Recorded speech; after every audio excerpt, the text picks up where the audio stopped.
Clouds TV, empowering lives.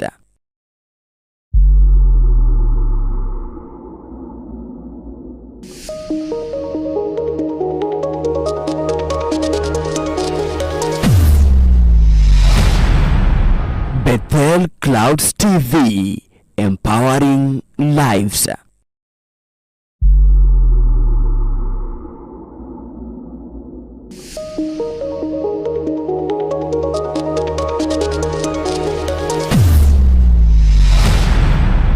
Bethel Clouds TV, empowering lives.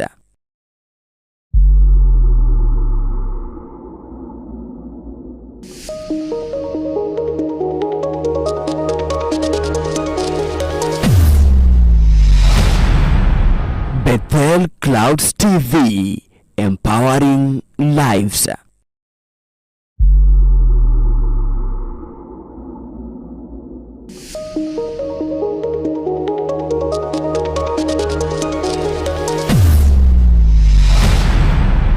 Bethel Clouds TV, empowering lives.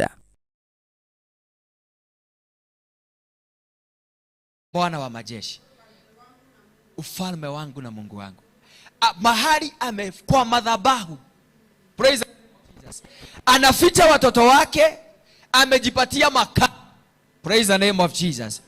Na hivyo ndivyo kama huyu ndege anaelewa, yeye apatie watoto wake mahali pa safe kwa madhabahu, praise God, hallelujah. Mahali ambapo anajua madhabahu itaweza kutawala maisha ya watoto wake mpaka wakuwe watu wazima, mpaka wakuwe wazima. Hata na sisi je, ambao tumeumbwa na Mungu, ambaye tunamuelewa Muumba wetu, tunafaaje kuficha watoto wetu, maisha yetu, kazi zetu kwa madhabahu? Praise the name of Jesus. Hiyo scripture ndio inafanya nipende huo wimbo, by the way.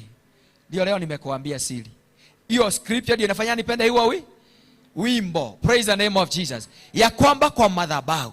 Na ukiangalia taura wimbo unaona ya kwamba hata tumishi wa Mungu Daudi alipokuwa anapigana vita, kuna ile kisu, upanga aliyoua nao Goliathi. Sasa kuna wakati mmoja naye amekuja akiwa amekimbizwa na maadui, anataka kupigana vita. Akatafuta silaha, ikasemekana ile tu silaha iko karibu ni ile ambayo ilikuwa imefichwa kwa madhabahu iliyokuwa imeua Goliathi. Akasema gotire roge rwega tarau. Haleluya.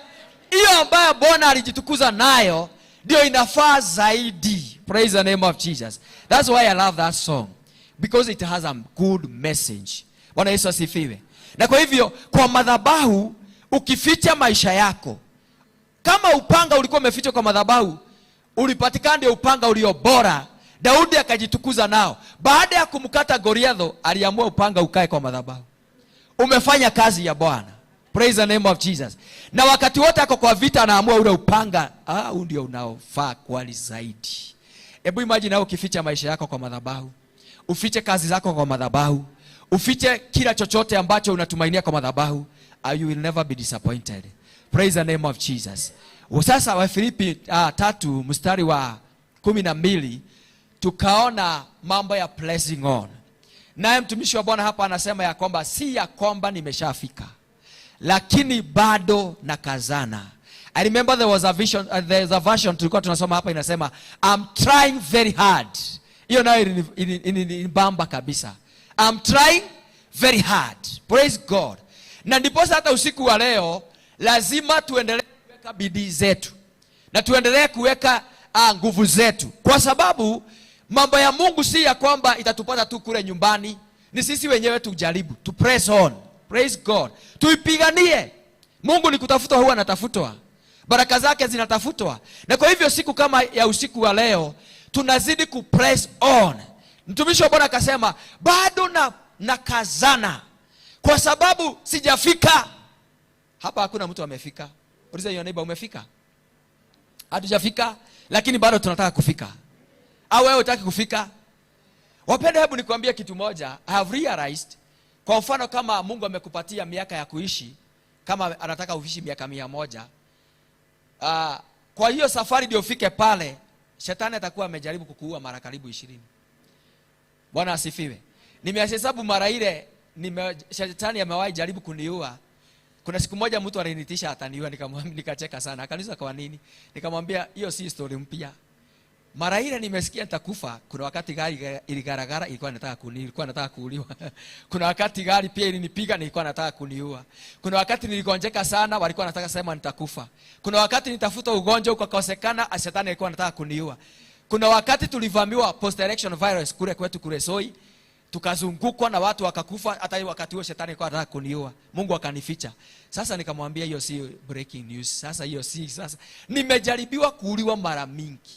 Sasa hata naonaga sitakufa, nitaishi. Praise the name of Jesus. Ndio Daudi akasema sitakufa, nitaishi. Na hapa anasema hata sasa sijafika, bado naenda. Praise God. Na lazima ni press on. Hallelujah. Najua ukikata tamaa, nimekuambia tumekuwa na mzazi mgonjwa, bado tunajaribu kumsaidia kupress on kwa sababu tunataka aendelee angalau afikishe mahali Mungu alikuwa amempangia. Bwana asifiwe. Sasa yeye maybe hata nakumbuka siku nyingine alikuwa ananiambia leo unatiga na nani mtikadwa hospitali. Tunamwambia sisi ulizuzaa. Sasa kama wewe usikii vizuri, sisi wacha sukusukume mahali pengine. Praise God. Na hiyo ndio nataka kuongea leo. Bwana Yesu asifiwe. Ya kwamba wakati ambapo una press on, kuna vile ambavyo watu wanafaa pia kukusaidia. Kwa hivyo hii safari ukifikiria utafika mpeke yako, hautafika. Watu wengine wanafaa pia na wao wakusukume, wakuongeze dunga. Praise God. Hallelujah. Kwa hivyo wale unasema I don't care, mimi sijali, acha nikuambie, watu wale wengine wako karibu na wewe unajali, kwa sababu kuna mahali watakusukuma. Na wakikataa kukusukuma kuna mahali hautafika. Praise the name of Jesus. Ukikosa watu wa kukuombea kuna mahali hautafika. Ukikosa watu wa kukusaidia hautafika. Wednesday nilikuwa naambia watu hapa, siku moja Mungu akanifunulia kwa ndoto, akanionyesha kwetu makaburi. Nikaona kaburi ya baka mama yangu, kaburi ya ndugu zangu, kaburi, na hao wengi mara nyingi wamepitia hali za magonjwa. Lakini hizo kaburi zote hazijawahi zikwa mtu. Praise God. Unajua Mungu anakuonesha usiku, anakuonesha kaburi, hii ni ya mama yako, hii ni ya sister yako yule mkubwa, hii ni ya ndugu yako, hii ni ya ndugu yako. Wale wote nilikuwa naonesha makaburi yao, hata sasa wako hai. Wako hai namna gani? Nilipojua hiyo siri na Mungu amenifundisha mambo ya madhabahu, niliingia kwa magoti. Nikaanza kuwaombea. Kila mmoja nikivunja the spirit of premature death. Huyu shetani unataka akufe mapema, ataishi. Atafikisha hatima yake. Huyu unaondoa kila chochote, unafieka kila chochote kilikuwa kimumalize, anabaki akisimama. By the way, hata mimi si mara moja shetani alikuwa ameniambia. Hata kuna wakati aliniambia ataniua na kansa. Kuna siku aliniambia netorako uraga na kansa. Na baada ya kukaa nikaanza kupataga shida ya kifua nini. Kuendelea nikaona ni kama shetani alikuwa serious. Ni kama alikuwa serious. Nikajua na mimi lazima nikuwe serious. Hallelujah. Alikuwa serious na mimi nitakuwa Unajua shida yetu, shetani anakuwa serious na wewe kuwa serious. Sasa anakuwa serious na wewe unakuwa Najua sasa hapa hakuwa anacheza. Amepanga kunimaliza. Na mimi sasa sitacheka. Bwana asifiwe. Unainuka. Hapo ndio hata wewe mwenyewe una declare fasting, maombi. Nilipokuwa katika ile maombi nikiomba, nakumbuka usiku moja sasa Mungu akanileta kwa ndoto. Hiyo ndoto inanifurahisha mpaka siku ya leo. Hiyo ndio ndoto ile mzuri zaidi nimewahi ota. Baada ya kupigana vita ya prayer and fasting, I remember I was in Heaven's Gate nikiomba. Usiku moja nikiwa pale Mungu akanichukua kwa ndoto. Nikaona niko mahali peke yangu. Na tulikuwa watu wengi tunapita kwa barabara. Na kwa ile barabara Mungu akanifunulia watu wengi wakasimamishwa kwa gate. Wakaambiwa wararudi. Kulikuwa na maaskari wengi. Sasa watu hawakuwa wanaingia. Kulifika tu kwa gate, nikafunguliwa gate. Kaambiwa wewe ingia ndani. Sasa nini nashindwa, kwani hawa watu wananijua? Kwani hawa watu wananijua? Nikaingia. Kwenda gate ya pili, nikaona inajifungua na ingia. Sasa kufika hizo gate watu wengi, sikuwa naona watu kwa hiyo milango. Ndio nilifika mahali nikaona hekalu very smart. Kwenda kuingia, ninaingilia sasa mlango kama ile tunaingilia, nikaambiwa wewe usiingilie hii. Si wewe ni mtumishi wa Bwana, tunakujua hapa.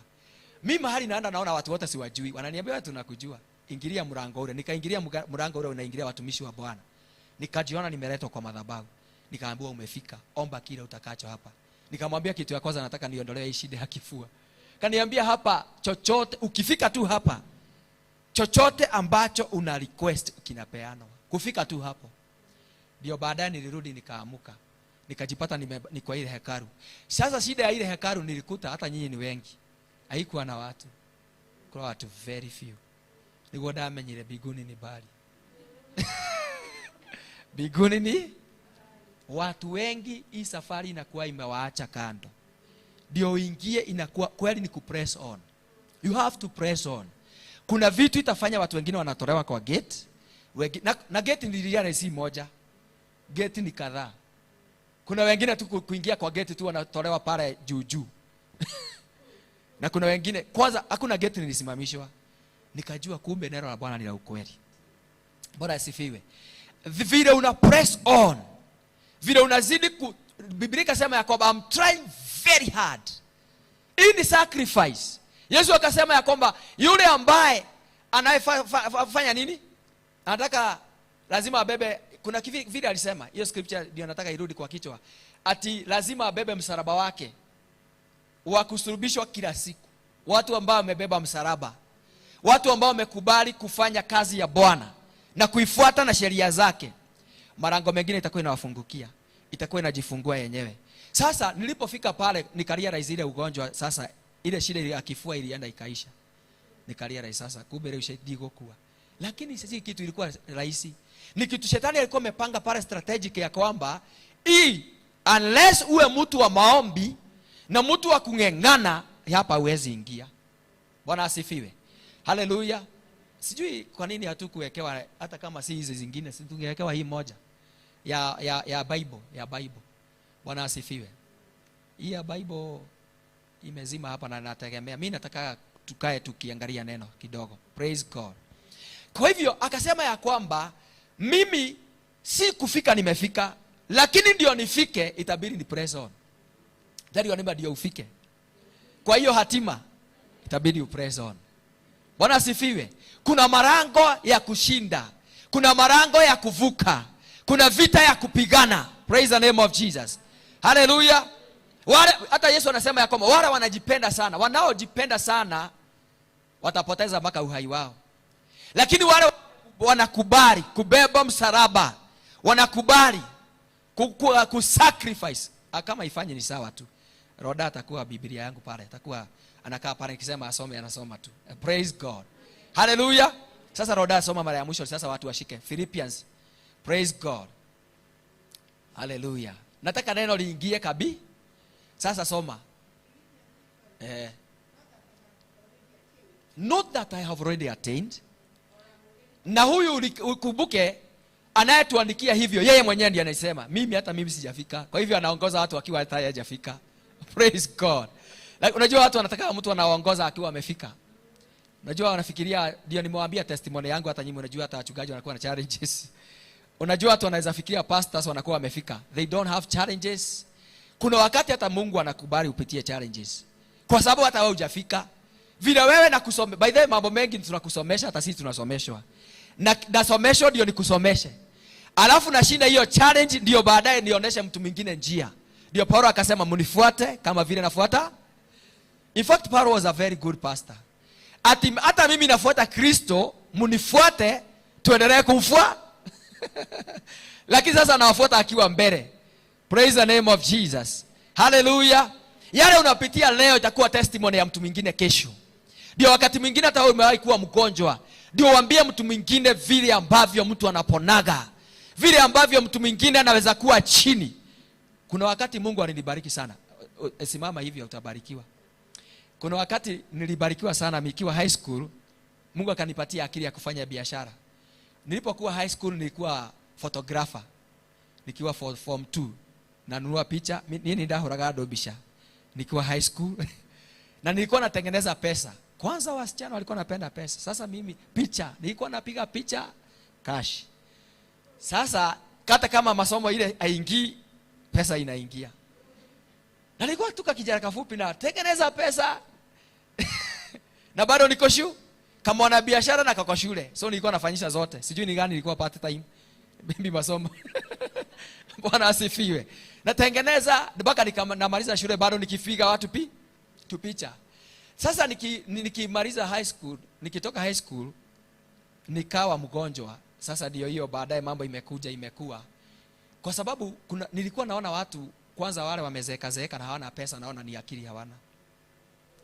Nilikuwa naona wanaga akili. Toro ni dakika akili tene thondekete kama naweza patishika pesa zangu. Nikiwa form 3 nilikuwa nalima shamba hata eka 2 ya viazi. Na niko shule. Bwana asifiwe. So imagine yule mtoto akimaliza shule ajiona ako na akili. Nilikuwa naona wale hawana pesa hawana akili. Sasa ndio Mungu anionyeshe sio hivyo kuna kuaga. Akaniambia Joe, tuende na wewe Nairobi. Na utoke kwa baba yako na mama yako. Na juu nilipenda kufuata Bwana, nikafuata ye. Tukakuja Nairobi, ndio akanipeleka hapa Huruma. Sasa kunipeleka Huruma, make sure over almost 280 kilometers or 300 kwa baba yangu na mama, nimerent ka nyumba sasa, alafu sasa akakati kila kitu. Nimesha sasa hapa nikuoneshe si akili ya wana. Maisha ikaanza kuwa magumu. Pesa zile zote nilikuwa nimetoka nazo nyumbani zikai. Hapo ndio nilijua nyumba inafungagwa. Unaweza kaa na shati moja wiki moja. Hapo ndio nilijuaga maisha unaweza kosa kukula sapa. Hapo ndio nilijuaga unaweza omba mtu akukopee 500 upate fare. Hata nilikuwa nimeomba Mungu, unapiga magoti naambia Bwana, unipatie tu fare. Hata kama itanifikisha Nakuru, hapo pengine nitaenda miguu nikirudi nyumbani. Baka unajaribu yule utakopa pesa, nakopa mchungaji ananiambia hana pesa. Mungu ana make sure hata yule unafikiria hakukopeshi ndio ukae area akutengeneze. Hasa mahubiri ikabadilika. Ile mahubiri nilikuwa nafikiria watu wana akili ikabadilika, nikaanza kuambia watu ni kwa neema. Sasa ni kwa neema. Kumbe mambo ni kwa neema ya Bwana ikaanza kukuja. Praise God. Naongea hivi ndio nikuonesha Yakoba. Hata ukiona by then niliona mhubiri mwingine. Kanisa watu wanatoa coins. Angalia zile pesa wanatoa, akawauliza sasa mkiendelea kutoa hivi kuna mahali mnatupeleka? Akaambia watu, kazimwaga hapa mbele, akaambia kila mtu kuja okota pesa yako.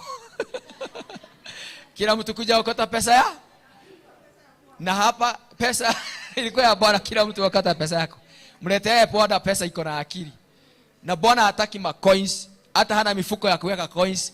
Bwana anataka pesa ya notes. Na si 50, a penny to 50, ni tuchafu sana. Napenda kwanza kuanzia giri moja inanuka vizuri, kuendelea. Sasa baadaye unakuta yule pastor, Mungu ni mtumishi wa Bwana, ni mzuri, lakini atatengenezwa pole pole. Mungu hana haraka na yeye, atajirudia mtu wake pole pole. Baadaye huyo mtumishi alirudwa na Bwana pole pole. Ifika mahali kanisa likafungwa, washirika wale wameacha wote, kanisa ikaisha, nyumba mahali alikuwa anaishi akauza kila kitu. Sasa akaanza kujua ni kwa neema. Injili ya neema ikaku. Bwana asifiwe. Injili ya neema ikakuja. So hata ukiwaiona mtu akona kiburi, usijali, Mungu atampress on pole pole. Hata Mungu anajua kupress on pole pole.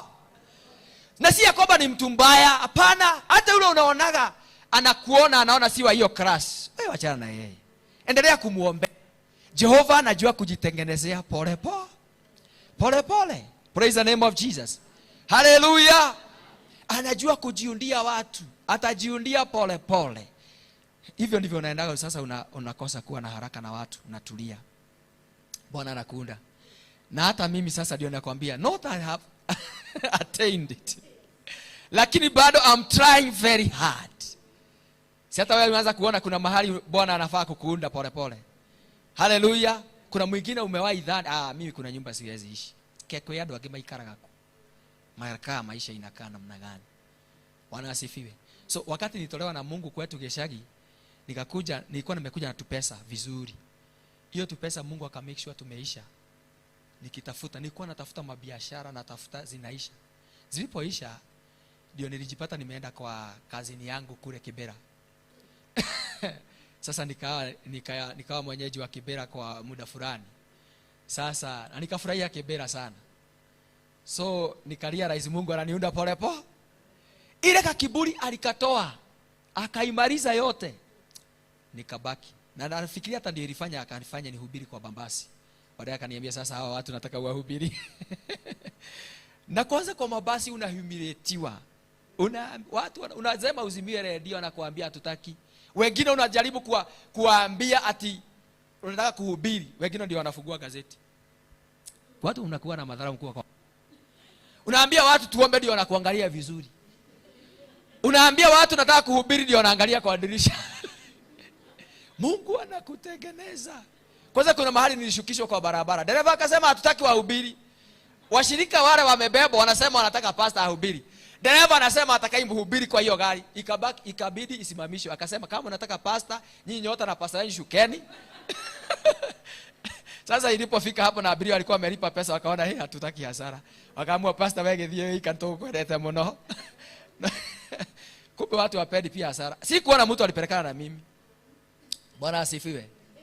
Hiyo ni ile unatokaga machozi ikiwa hapa. Unaambia Bwana kama hupigani na huyo mtu, fadhali uniache kuniita. We umewajipata umeokoka, unaombea mtu agaragare na gari. Gari yake yako kwa mwadhani washa kero noti wawili. Hiyo ndio sasa nayo ilinifundisha kwa nini Mungu alisema, kwa nini Yesu alisema lakini si mapenzi yangu bali mapenzi ya Baba. Maana mapenzi yetu ingine tumewahi taka watu wakufa. Uliza yule neighbor, umewahi taka mtu akufe? Umewahi taka mtu by the way akufe? Hebu wale wamewahi taka mtu akufe mkono juu. Sasa wacha tuone wauaji kwa kanisa. Ni kweli utarealize kila mtu hapa amewahi taka mtu akufe. Kama huyo Bwana. Kwanza kuna mama moja nilikuwa nahubiri hapa bus station. Akiwacha anionyesha madharau. Niambia Bwana katika jina la Yesu. Hata maandiko inasema pride comes before fall. Kama hauta humble that woman, na simujui kweli Bwana, neno lako si la kweli. Na Mungu ana make sure mtakutana na huyo mama baada ya miezi kadhaa amenona. Sasa unashindwa ni wewe utaresign au ni jini si kweli. Bwana anakuambia not my, ndio Bwana akaniambia, ndio Bwana alisemaga si mapenzi bali mapenzi. Kwa sababu sisi ni wanadamu, wakati mwingine tunasukumwa na hali na mambo, tunajipata tumefanya Niliwaambia siku moja nimeenda hospitali nikakuta watu wanasema rimu mwadhani tugokaga kumuona rancha madhama ya maraji tukiexpect umemuondoa Bwana. Sasa tunashindwa nini? Ni Bwana umemwachishia. Hata tukikuomba asubuhi tulikuambia tumemfungua. Ili nikaangalia vizuri kashindwa ni horo wama. Na wale walikuwa naomba, mmoja alikuwa mke, nimekumuhorete. Mwingine alikuwa watoto wake, na mwingine alikuwa ndio. Hata pastor akiomba hakuna mtu alikuwa anasema amen. Na pastor nilikuwa naona akona anointing ya kusema napigana na roho zote za wanadamu. Kumbe ziko tu ilia. Na hapo nasikia hawasemi amen. Kwa sababu kumbe kutoka pale nje Mungu alifanya. Mtoto wangu alikuwa mgonjwa naye amelazwa pale. Sasa tukua tumesimama pale, ndio nao hawa wamekuja hapa. Na wamesimama pale kasako. Wanajadiliana kariki amuigeire. Na tumuohorete no gutugiaga. Sasa kila kilifanyika yule jamaa kuliko akufe ni kuokoka, aliokoka. Akaokoka. Kuokoka baka leo bado yuko. In fact kwanza alikuwa na rasta. Sasa the following week akanyolewa rasta. Sasa najua hata mke wake mtenya mwandereshera kwa ujuge. Kwanza mke wake kama maito na timaito. Ikiwa maito. Waruga gina muthuri akiugaga ati mahoya matia kinyire. Bwana Yesu asifiwe. Haleluya. Ndio naambia watu watajifunza kujiobeaga. Baada ya watu kumaliza kujiobea unaambia Bwana sasa wacha nikuje na maombi yangu. Wanaweza kuwa kile wameomba si kile ulikuwa unafikiria. Mioyo ilikuwa inamaanisha kitu kingine. Praise the name of Jesus. Ndio Paulo akasema si ya kwamba hata mimi nimeshafika. Nina kasoro zangu. Sasa yeye alikuwa naomba Bwana amuondolee mwiba. Na hata alikuwa naomba Bwana mambo mengine, mashida mengine yaondoke. Lakini hata yeye akalia rais yako. Bwana akamwambia, "Acha ni mapenzi yangu ikae na wewe. Hiyo mwiba ikae hapo." Wengine hata wewe kuna kitu naombeaga na Bwana amekuweka hivyo. Na ni Bwana anataka iwe hivyo. Hallelujah. Ndio akasema aje? But I press on that I may lay hold ndio nishike kile Yesu ameshika. Ndio tuweze kuwa vile Bwana alivyo na kushika kile ameshika, lazima tuweze kufanana na wewe. Ni process ya kutakaswa, ya kuondolewa machungu, ya kuondolewa wakati mwingine bitterness. Maana unaweza kuta umeokoka na uko na bitterness. Sasa kile unafaa kupress on sana ni kumaliziwa hiyo bitterness. Bwana asifiwe. Uondolewe hizo bitterness. Ndio nikakwambia hata kuna mwingine nimewahi ona amechukua sadaka. Kaangalia hivi na hasira mpaka mikono inatetemeka. Unajua kuna watu, sijui kama hapa mnakuwa hivyo. Kuna wale watu unakasirikaga unaanza kutetemeka. Ni hasira. Ati ni hasira. Hiyo ni pepo. Na unaendelea kuilimia. Unafaa kupress on kwanza hiyo ondolewe. Baadaye kuna watu wengine hapa hata si pesa, unafaa kwanza upepe na Bwana kama hasira. Kile kimepeleka watu wengi jera. Kile kimepeleka watu wengi hata kufa. Zingine hata wengine wako na death sentence ni kwa sababu ya hasira. Hasira. Mtu tu anakasirika anachukua. Mwingine niona amekasirika akachukua mbao ilikuwa na mshumari, akadunga mwingine hapa, kakufa. Na naambia watu, ile dikomwira nogo moraga. Ile dikomwira. Sasa ni hasira. Baadaye narudi anasema, "Sirudeka hata." Maana amelimia hasira, adui yule mkubwa wako ndani yake. Unayefaa kupress on atoke. Niliwaambia kwetu tulizaliwa watu wa mahasira. Hasira ile ilikuwa kwetu. Baba ni wa hasira, mama ni wa hasira, watoto ni wa hasira. Kwetu ungechapa mtoto lazima atafute kitu na yeye akulipisha hata kama ni mtu mzima. Na nikarealize hii hasira haikuwa watu walikuwa nilikuwa nafikiria kupewa nikiwa high school, sikuwa napigwa na vijana. Maana ungenichapa lazima ni make sure nimekuchapa. Saa hizo utanichapa maana nilikuwa kijana mdogo, lakini vita yangu haiko inaisha. Nitakugojea wakati ujui ni vita. Nakuja na kimuti nimeweka hapa. Deka. Sasa nikihakikisha nimewin, sasa furaha imekuja. As long as Bwana Yesu asifiwe. Lakini siku moja wacha nichukue vijana wetu ni wachape vita. Nilipoona vile wamelia, nikaona hapana. Hii si hasira ya Mungu. Sasa nimewachapia hivyo nini? Umewahi kuchapa mtoto baadaye ukajiuliza kwa nini uliwa muhurira ke? Yaani ulichapa mtoto vizuri au kuna mtu ulitusi? Umewahi tusi mtu baadaye wewe mwenyewe ukarealize hata wewe ndio unafaa. Wewe ndio unajuta kumuliko. Maana wewe mwenyewe ndio ulikuwa na shida. Praise God. Hallelujah. Ndio Paulo anasema hata mimi sijafika, I'm pressing on. Kuna mambo alikuwa anajua ndani yake anapigana nayo. Kuna vita alikuwa anapigana nazo. Hallelujah. Kuna mambo alikuwa ananyamazisha. Praise God. Ndio aweze kufika. Kwani nini ilizuia Daudi kufika kuwa yule mtu wa Mungu alikuwa anataka? Ndani yake alikuwa mtu wa Bwana, but alikuwa na rust kwa juu yake sana. Na unajua naye shetani anajua kile kiko ndani yako. Anakuletea majaribu kwa hiyo line. Sasa alikuwa na make sure. Na mimi nashidagwa. Kwani Daudi alikuwa anaishi wapi huku watu walikuwa wanaogea nje? Kwani alikuwa anaishi kule Kisumu? Ndio atoka kwa dirisha aone watu wanaoga. Kwani alikuwa anaishi wapi naye Daudi? Lakini ile rust iko ndani yake ilimpelekea mahali. Kwa sababu shetani alijua kile kitamuangusha. Na kile ambacho ndio mtego wa shetani. Praise the name of Jesus. Ndio imkamata. Kwa hivyo kama kuna kitu Daudi alikufaa kupigana nayo sana, ndio unaona in the book of Psalms 50 na 51, Daudi ana realize shida yake iko ndani. By the way, unaweza kuwa unafikiria shida yako iko mbali, iko ndani. Na kwa hivyo wakati tunasema I'm pressing on, sometimes tunafikiria kuhusu tu maombi, intercessors, vile tunaombewa unakuja nimewekelewa mikono. Wakati mwingine hata sio hiyo, shida iko ndani yetu. Na unafaa kupress on kutoka ndani ndio ushinde. By the way, ukisoma Biblia, maadui wengi ambao wamewahi saidia kushinda vita hawakuwa nje. Walikuwa ndani. Na hakuna adui mbaya kama yule yako within, the enemy within. Ndio nakutaga mliongea mambo. Tukimaliza hapa ibada next Sunday, unasikia washirika wa kanisa zingine zote wanajua kile chote tulikuwa hapa.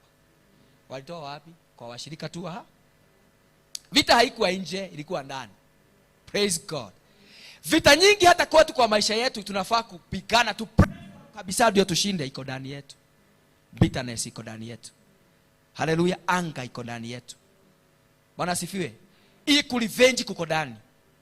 Hii power power inakusinikisha hinyosho to magora kare ginya winainaga iko ndani yako. Ndio Paulo anasema I'm pressing on. Haleluya. Nishike kile, ndio Biblia inasema nishike kile Mungu amenishikia.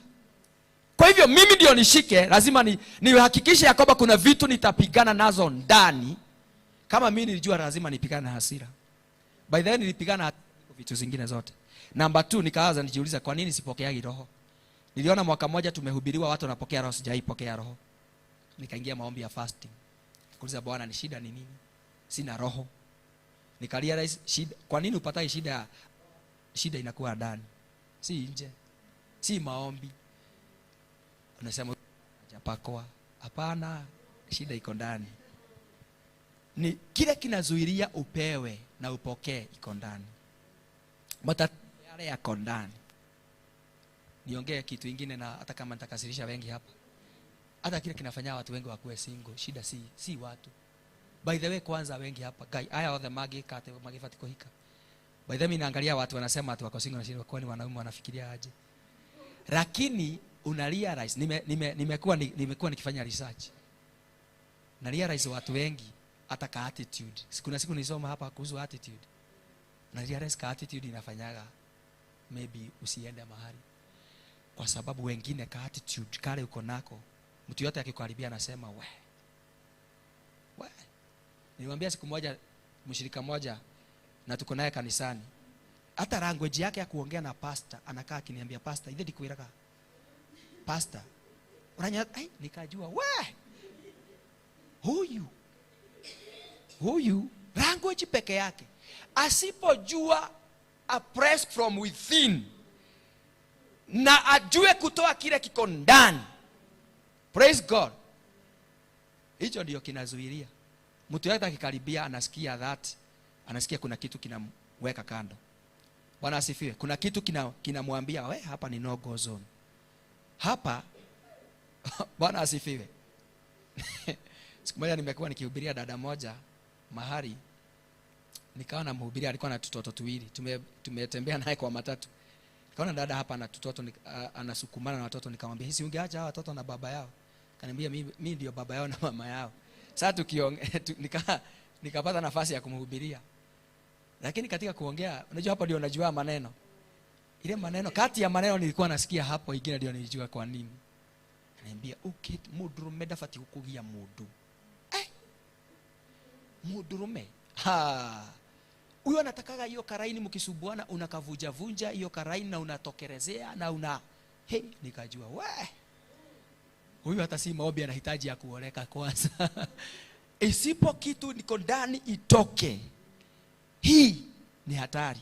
Kwa sababu bado vile yeye alivyo, already yeye ni mtu wa vita. Hata kabla hajaingia mahali ni wa vita. Na hata saa hizo ukimuombea mlango ufunguke, bado vita ile iko ndani itatokelezea. Ndio Paulo anasema sijakamilika. Na shida yetu wa Kristo, tukishajazwa na roho na tukishaongea in tongues, tunafikiria tumekamilika. Ruona gado ageneo matari. Angalia yule dada, angalia yule dada, angalia yule ndugu. Unaona umekamilika. Paulo anasema sijafika. Bado nakazana. Tell your neighbor hata hujafika. By the way, kwa nini wewe si bilionea? Ni kwa sababu hujafika. Kwa nini wewe hauko na chochote unaona watu wengine wako ni kufika hujafika? By the way, kwa siku moja hata mimi niliangalia nikaona kuna uwezekano kwa nini Mungu atajifanya hajatufanya hata wachungaji matajiri sana. Maybe tungetajirika, kuna macoins tungerudishia watu. Kuna watu kwa maombi hatungeombea watu. Kuna mahali kwingine hatungeenda door to door. Kuna vitu vingine hatungefanya. Lakini Bwana anahakikisha kwanza akufundishe, akae na wewe. Hebu tufungulie Waebrania 5:7. Naongea kuhusu sasa pressing on from within. Praise God. From within? Yeah. Kuhakikisha umesukuma kile kinakusukuma. Na tukimalizia utakuwa Hebrews 5:7. Who in the days of his flesh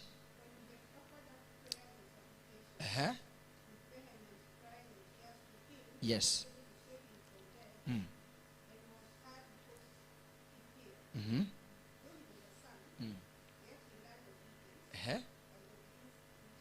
Nani atasomea Kiswahili? Maliza tu. By the things he suffered. Kuna kitu hapo nataka usome.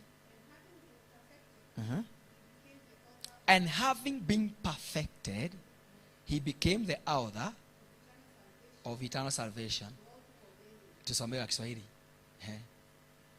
Mnaona huyu ni mwana wa Mungu Yesu alipokuwa na mwili kama sisi. Ati yeye siku hizo za mwili wake, hata baba yake alihakikisha amempitishia mambo diaran. Kwa hivyo wale ambao unasema mimi nataka maisha soft. Maisha soft kuna mahali haitakupeleka.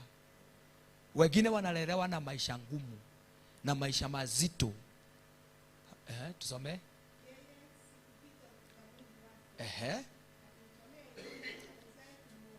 Awezaye kumwokoa.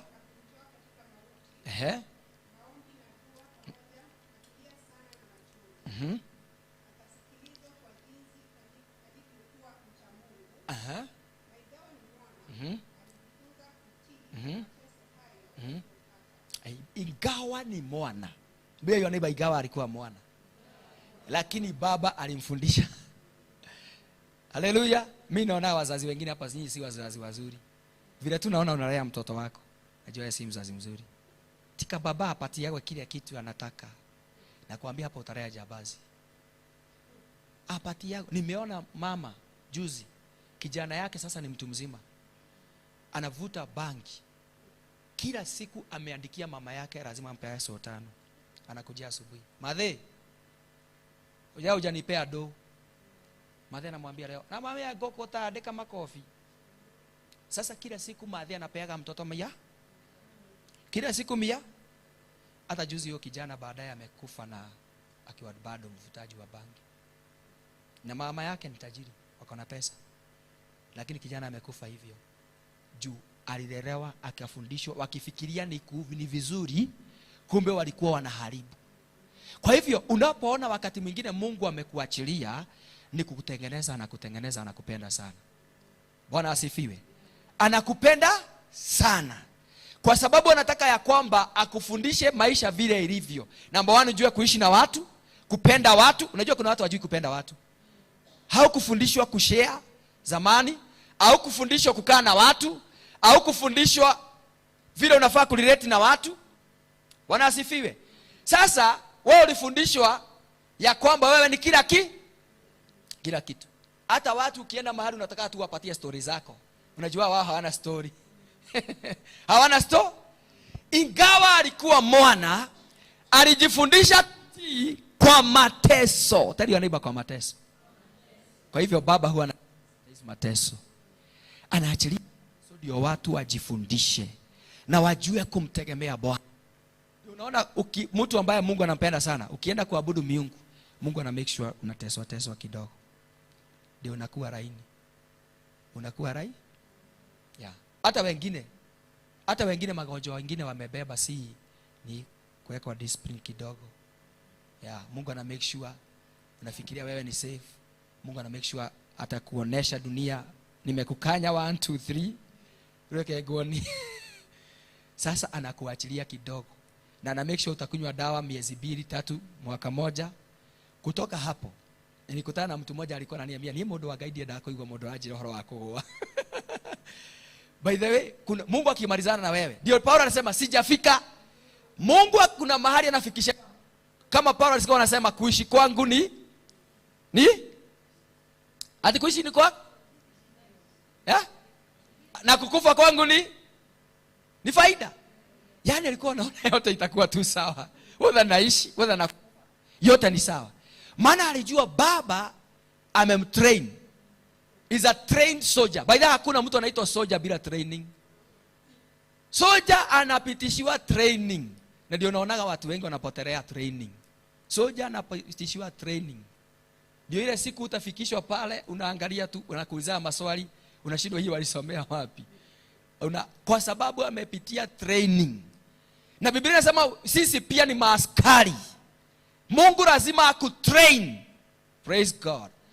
Sio nimewaambia siwezi peana excuse ati mzazi ni mgonjwa ati na mimi sasa najua sasa nani napea excuse? Ni Mungu. Ndio ndio modo wa kuwa kama mwirole ile. Na ni training. ati ndari hau agikua ndiroreire mwathani akwira korwo wathiite kigongona-ini ndangiakuire no riu watuire ndie ndungijitigira. Sasa unafika mahali pengine unaambia Bwana, nimekuachia familia, nimeiacha mikononi mwako, na mimi nimeenda kuhubiri, watoto nimewaacha mikononi mwako, naenda kuhubiri juu najua sio wewe na sio wako. Praise God. Anakutrain hivi kwa sababu anataka kukutumia uweze kufanya kazi italeta faida. Haleluya. Hata wale unaona wameacha blanket wamekuja hapa ni training. Haleluya. Wengine zamani kwa urenda igua mwathani. Kauga toro ndigigatiga. Wacha wale wako huko waniombe. Utatrainiwa pole pole. Wacha watu waniombe tu, nasikia tu kulala. Kwanza nimerealize ile wakati wote ningekuwa naenda kesha nikakosa kuenda kesha, niguo mwana hiuhaga utuku. Tunakimbia na mama usiku tukienda hospitali. Alafu tukirudi tunasema kaba tungethire kuhoya. Afadhali tungeenda mao. Kwa sababu Mungu anataka anakutrain akuoneshe ya kwamba kuomba kuna kitu unajiondoleaga. Na ujue faida ya maombi. Wale hawajui faida ya maombi wanasema sasa lazima tukue hapo. Praise God. Hallelujah. Na yule mtu mama akipitishwa training atakuja kanisa na gambut. Acha hivyo nasema ati unajua pastor nikanywele, unajua mama nikinywele. Mungu atadili na wewe. Sasa ndio siku moja utasema sasa mama si nywele. Ati mama nikanywe? Umewasikia roho wa Bwana amekwambia nyoa? Sasa inyore? Inyore. Na usipoinyoa ana mbinu za kuhakikisha itanyolewa. Unakuwa mgonjwa, daktari ndiye ananyoa. Au unakamata unakuwa mahabusu, daktari anakusaidia. Haleluya. Sasa inanyole? Unaona ikimwagika. Sasa unajua sio nywele. Bwana Yesu asifiwe. Haleluya. Kwa sababu ni training. Na by the way si ya kwamba Mungu anakuachilia, ameanza kukutrain ndio kuwe kitu kizuri. Biblia inasema ya kwamba huyo alikuwa mwana na akafundishwa kutii kwa mateso. Akafundishwa kutii kwa mateso. Nimewahi ombea mtu sana na Mungu akaniambia amemponya. Na nikamwambia na ujasiri. Kwanza ndio nilikuwa nimeanza, it was 2007. Mungu amesema umepona na sasa utakufa taishi. Na akaamuka, in fact akaamuka hapo. Na nikawaambia sasa waneni Mungu. Kwanza ndio nioneshe mimi si wa pastor wana compromise, wakaamua kutoa sadaka, nikamwambia hata sadaka yenu sitaki kuokoka. Ndio nakumbuka saa hizi afadhali ningechukua sadaka. Sasa si kuchukuaga. Baada ya kukaa ndio siku moja napigiwa huyu sasa ni kukufa. Huyu hayuko vizuri. Nawaambia Jehova alisema anaishi. Ananiambia vile tunaona pastor hata kama anaishi tikwega. Nikaingia fasting. Nikaenda hapa Arboretum. Sasa nikiwa hapa Arboretum ndo bado naombea aishi, ndio napigiwa simu naambiwa ongea na yeye. Kuongea na yeye na namwambia in the name of Jesus. I'm the anointed man of God. Sasa within another few minutes wakanipigia wakaniambia ni ahora. Ulikuwa umeamua kuachisha maombi, unafika mahali unaambia Bwana sitoki hapa usipofanya kazi. Hata kama amekufa juu Mungu alisema ataishi, atafufuka. Umewahi enda kwa mazishi, siku ya mazishi unasikia uambie pastor atulie kidogo ufufue mtu. Alafu unaona hapa nitaibika tu. Ukerora kinyagethi kuoko na maneno yathi kuogea fio kauga kai. Unarudi nyumbani na bitterness, si mtu unakasirikia Mungu. Ndio baada ya wiki moja wiki mbili Mungu akaniambia vitu vingine si mapenzi yako, penzi ya Baba. Bwana sasa nikaanza kuwa hata nikiombea watu na ngojea nafasi ya Mungu unataka kufanya nini? Juu Mungu, unajua Mungu angeamua kufanya kile nasema, si pride ingeinuka? Pride ingeinuka. Uambiaye watu wote leo ni the mighty man of God.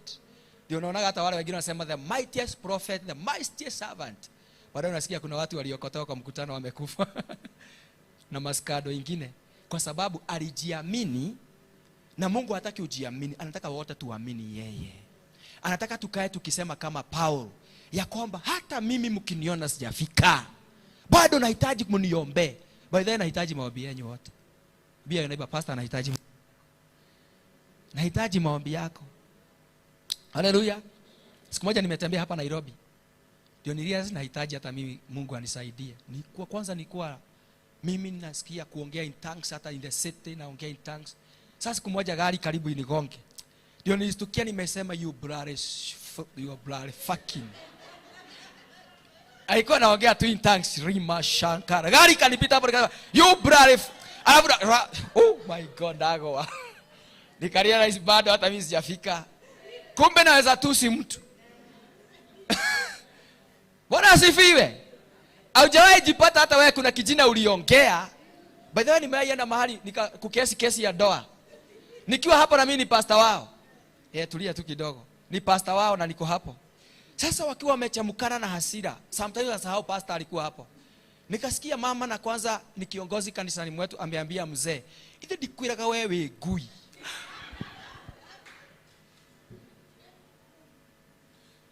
Alafu pastor ni sorry. Kamwambia sio mimi ni sorry.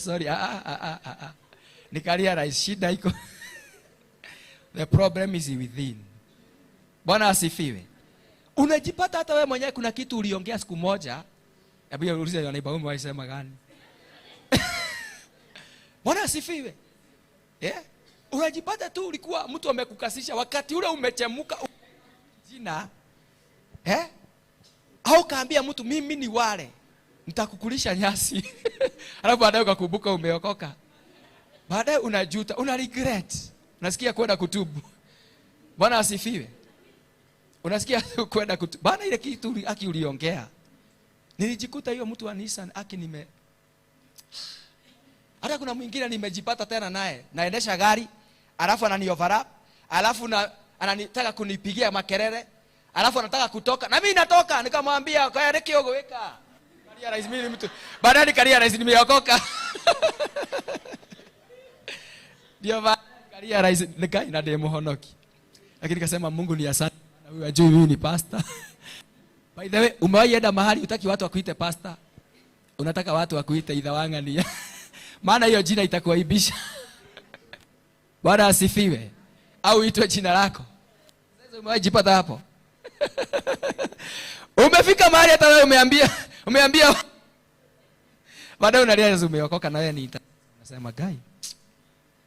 Ndio watu wanaona ukikuja kwa ibada unaanza na wimbo damu. Yes. Utakasa. Mimi napenda sana kwanza nikikuta watu wanaibudu hiyo wimbo. Hapa kuna shida fulani. Imetokelezea lakini Bwana ni wa neema nyingi. Alafu tunaimba ni wa neema Yesu. Neema. Unafikiria watu wanaiba ni wa neema. Ni kwa sababu alilia rais. Alikuwa amejua Mungu amemwacha akalia rais kai. Wale walio nani mwadhani. Kwa sababu haujafika. Na ukijua haujafika hapo ndio sasa unaanza kuambia Bwana I need your grace. Praise God. Nahitaji neema. Unisaidie Bwana. Bwana Yesu asifiwe. Unipigie. Haleluya. Unaambia Bwana nahitaji neema. Nahitaji ni Paulo akasema taji hata mimi. Bwana asifiwe. Nahitaji kukamilika. Biblia inasema Yesu naye akawa perfected. Hata Mungu hakumweka kama special. Aliamua na yeye apitishie By the way kuna wakati hata mimi najua niko na pesa ya kulipia watoto wangu shule na hakikisha sijawalipia. Kuna wakati nimeachilia mpaka wafukuzwe. Wakajiona watoto wa pastor wako nyumbani. In fact kwanza nilikutana na mshirika mmoja akaniambia kinya mwana wa pastor au mamushie. Kwani pastor si mtu? Bwana asifiwe. Nilikuwa nataka hata watoto wangu wajue hata wao ni watoto kama wale wengine. Hata wao wana shida kama za wale wengine. Wakati mwingine hata kama kulikuwa pesa ya kuanulia nyama wapelekee sukuma. Wakatae kukula kesho waletee sukuma. Kesho nyingine waletee sukuma. Kuna kapepo unaondoa ndani yao. Kwa sababu Bwana alihakikisha watoto wake amemperfect. Na Biblia inasema alipokamilika, yeye mwenyewe akakamilika. Akaamua, si Biblia inasema ya kwamba akaamua kutolea Mungu maombi yake. Akaamua kupress on. Biblia inasema ya kwamba kwa kulia kwingi. Sio ndio kupress on. Yesu alikuwa mtu wa kupress on. By yes. Maombi. Kwa kufunga. Sasa unakuta hapa kuna mshirika mwingine mwaka maisha hajawahi funga hata siku. umesiaga ugali the whole year. The whole year. Ugali na avocado. Mwaka unaisha. Matumbo ugali, unabadilisha na chapati, unabadilisha na kachumbari, unabadilisha na iko na pilipili kai. Baka wengine hata si magonjwa uko nayo. Funga tu siku 3. Chemicals zingine tu na ukunywa maji.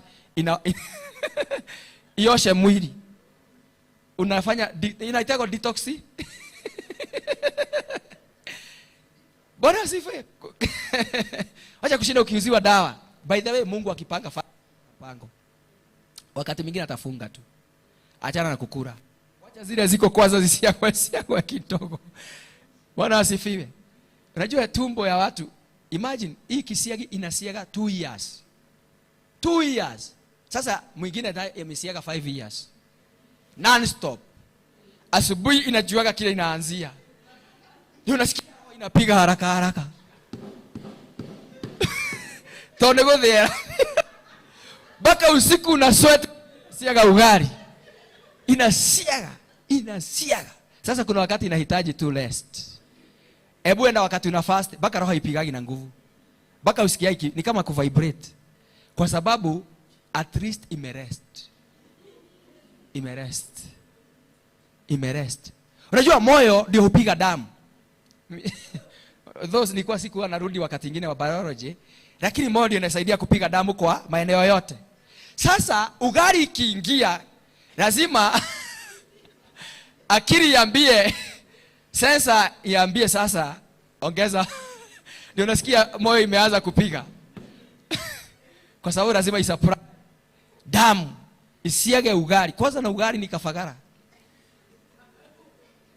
Na ile akisiage thini yokoro yomete pa inagonga mlima. Na asubuhi kifikiria ndio kutulia. Ndio unaonaga by the enda fanya research. Ndoto nyingi unaona ndoto nyingi. Zile nyingi watu wanaotaga usiku. Ndio mimi I am very careful with dreams. Ukiniletea dreams na iangaliaga sana. Maana Biblia inasema kuna ndoto ya kushiba sana. Ukikula mlima ya ugali, utakuwa unaota na milima ukipanda. Utakuwa unaota na mapepo unapigana nayo. Na vile kisiagi ina Bwana Yesu asifiwe. Na ndio unaonaga ndoto nyingi za Mungu zinakuja saa 9. Wakati kisiagi kimemaliza sasa kazi, imerest, ndoto ya Mungu nyingi zinakuja asubuhi. Leo ndio nikuoka gatoroka Ngai. Enda angalia, fanya research. Ndoto za Mungu zinakuja asubuhi. Wakati sasa umerest. Na ukitaka uotage ndoto za Mungu, wacha kukula usiku. Punguza ugali, kula vegetables. Wewe watu kama modo wa Ngai. Praise God. Kula tu vegetables, utakuwa mtu wa Bwana.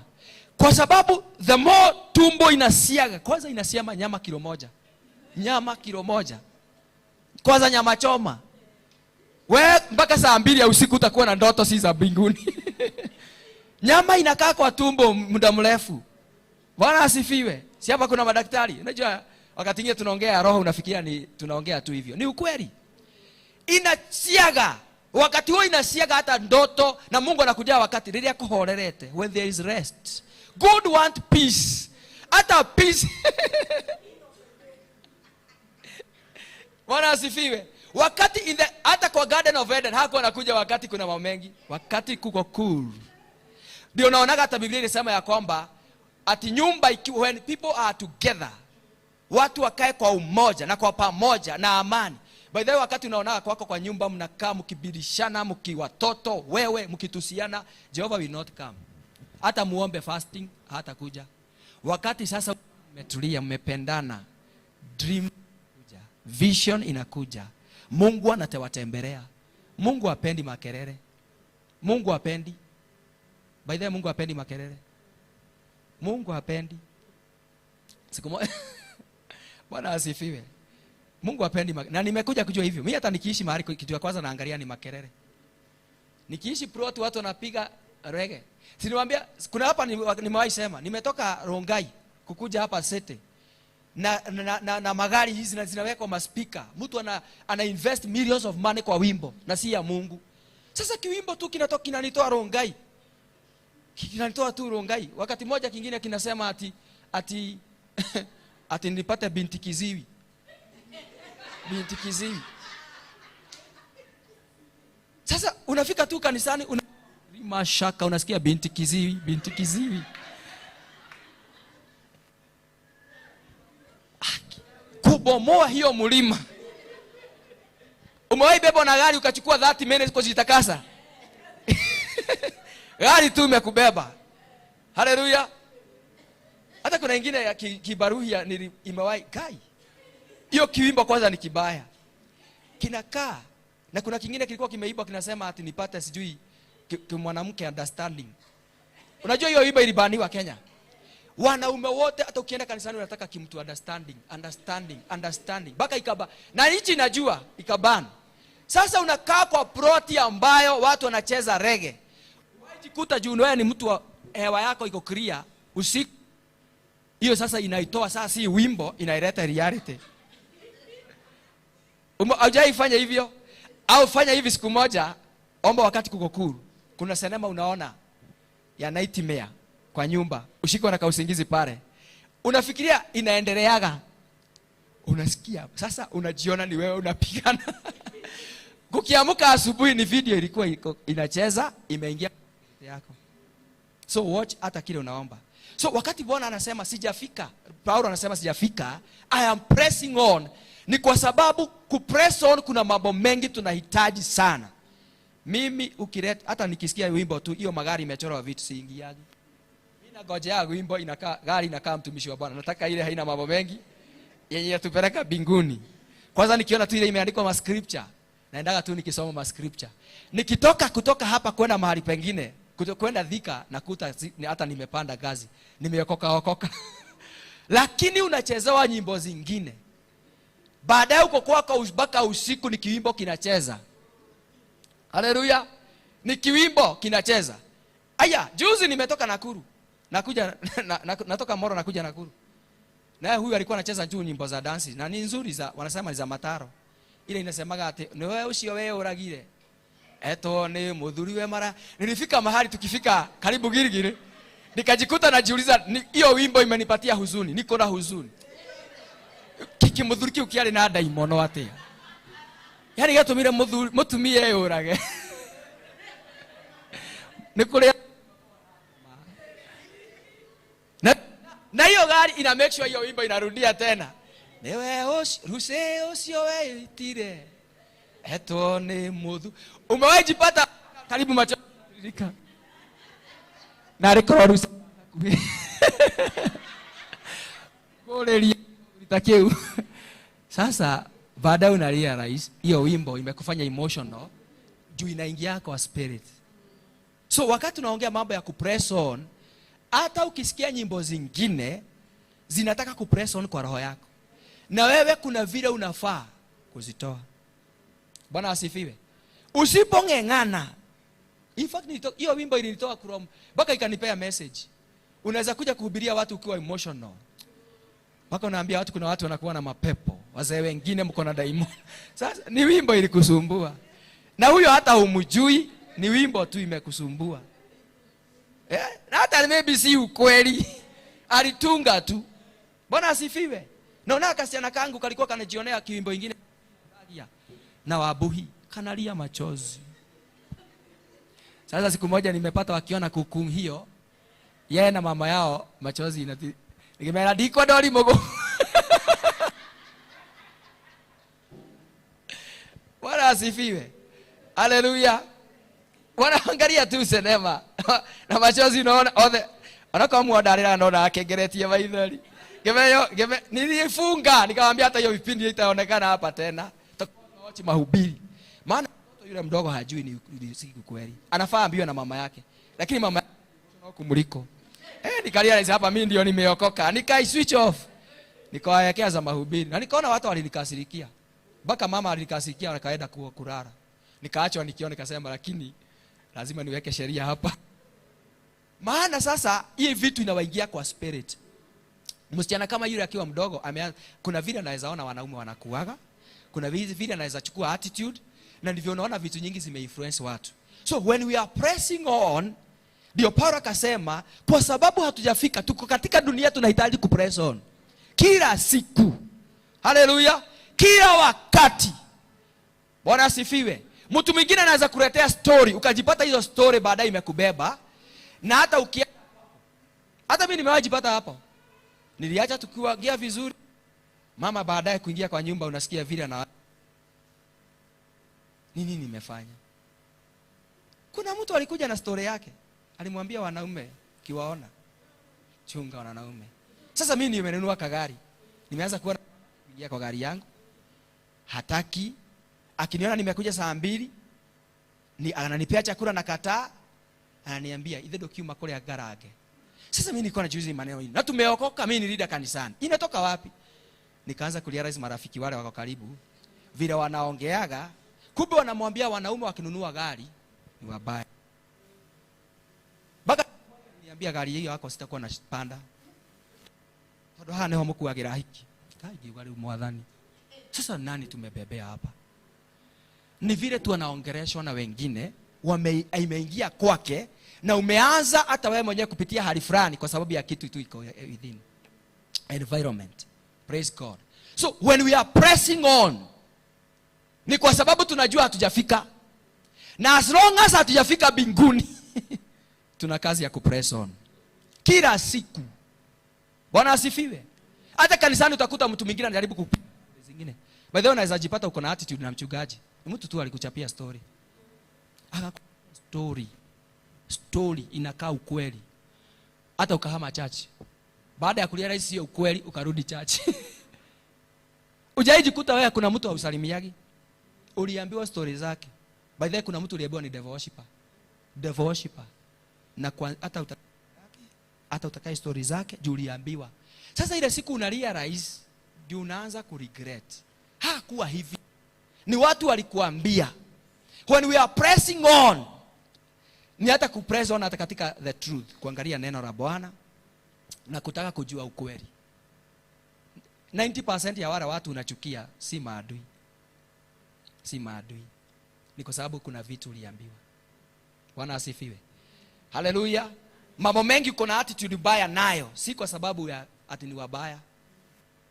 Bwana asifiwe. So when we are, Paulo anasema sijafika, ninahitaji kufanya kazi. So tell your neighbor, lazima tufanye kazi. Lazima tupambane. Environment inahitaji upigane. Magari tunasafiria unahitaji sitaki kusema ingine, kuna ingine nimekuwa nikiambia Bwana, nimerealize kwa nini unapea watumishi wa Bwana magari. Sasa siku moja nabeba na gari kwa matatu.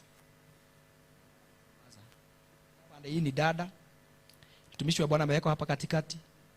Dada mwingine amekaa hapa katikati. Sasa hawa dada wawili, huyu anataka na huyu anataka kunilalia pande. Sasa huyu ananilalia pande mpaka anafanya hivi. Sasa anakusukuma tu na nyonyo pande hii. Sasa nikasema mwadhani, ndame ya kile gituma ohe ndungata ngari. Ndio anasafiri akiwa sifiwe. Anasafiri akiwa mtakatifu na anafika tu akiwa mtakatifu. Bwana asifiwe. Kwa sababu kuna mambo mengi tunahitaji majaribu. Hiyo majaribu ndio ushida. Na Biblia inasema tushinde majaribu. So wakati mwingine atakununua gari yako ni kushinda majaribu. Hata pastor ndio tunanunulia mapasta gari tuwasaidie kushinda majaribu. Bwana asifiwe. Kwa sababu majaribu ni mengi. Haleluya. Na shetani hataki tushinde.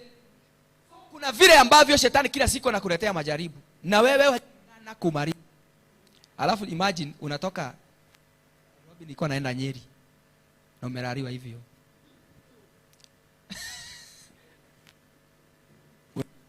Tu umeokoka 100%. Unajiweza jikuta ukiuliza huyo mtu na unaweza nisaidia namba. Wewe umewahi omba mtu namba, baadaye ukifika huko unasidia ilikuwa shetani, unaitupa.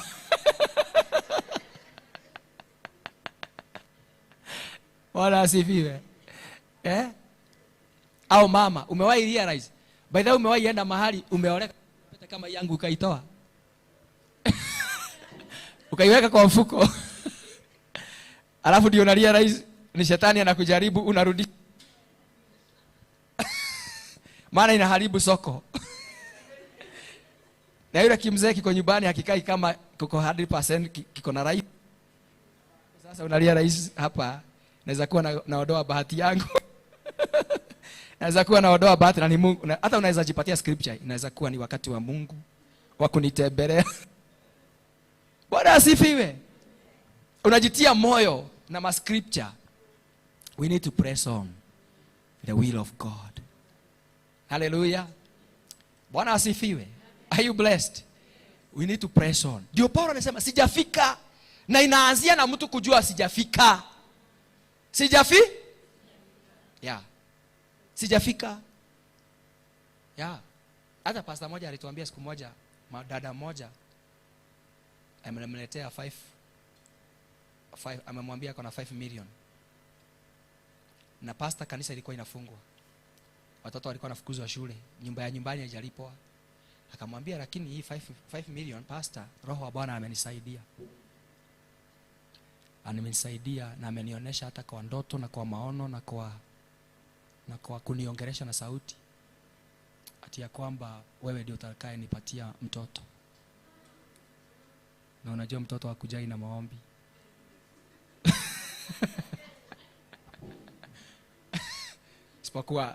Isipokuwa yule wa dea tu peke yake. Hao wengine wakuja.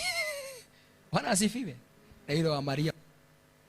Isho sasa anajua anaambiwa ni yule pastor alituambiaga hata yeye hakupatia yule mama answer saa hizo. Kwa kichwa alikuwa anasikia roho inamwambia rent hujalipa. Roho nyingine inamwambia kanisa inafungwa. Na kwanza yule mama alisema katafungwa.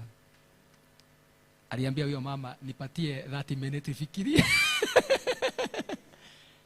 Nipatie muda nifikirie. Yeah. Nipatie muda nifikirie. Anang'eng'ana. Si ya kwamba hajui ukweli. Anang'eng'ana. Anang'eng'ana. Sasa uzuri maombi. Katika kung'eng'ana akasikia spirit inamwambia pray. Alipoanza kuomba in tongues, akaomba, ndiye alisikia sema hapana. Ndiye aliambia yule mama hata fungwa. Vile umewajipata roho sasa ndani ya roho. Wakati huo uko ndani ya roho, hata kudanganya huwezi danganya. Akaingia kwa maombi. Ndiye akaambia yule no. Kamuliza nakupatia nafasi nyingine wewe ufikirie. Tukutane hapa kesho. Tuombe. Juu hata pastor anahitaji neema na maombi. Anahitaji kuombewa. Bwana asifiwe. Haleluya. Unaweza jikuta na vita kwa maisha yako na adui anang'eng'ana. So adui anapo press on, anajua nguvu yako mahali iko. Anajua uwezo wako. Sasa kama Daudi, shetani alijua Daudi weakness yake. Na by the way, haujaribiagi weakness. Haujaribiagi. Unajaribiwa area of your weakness. So area ile wewe ni mwepesi, ndio weakness yako, hiyo ndio shetani anajaribia.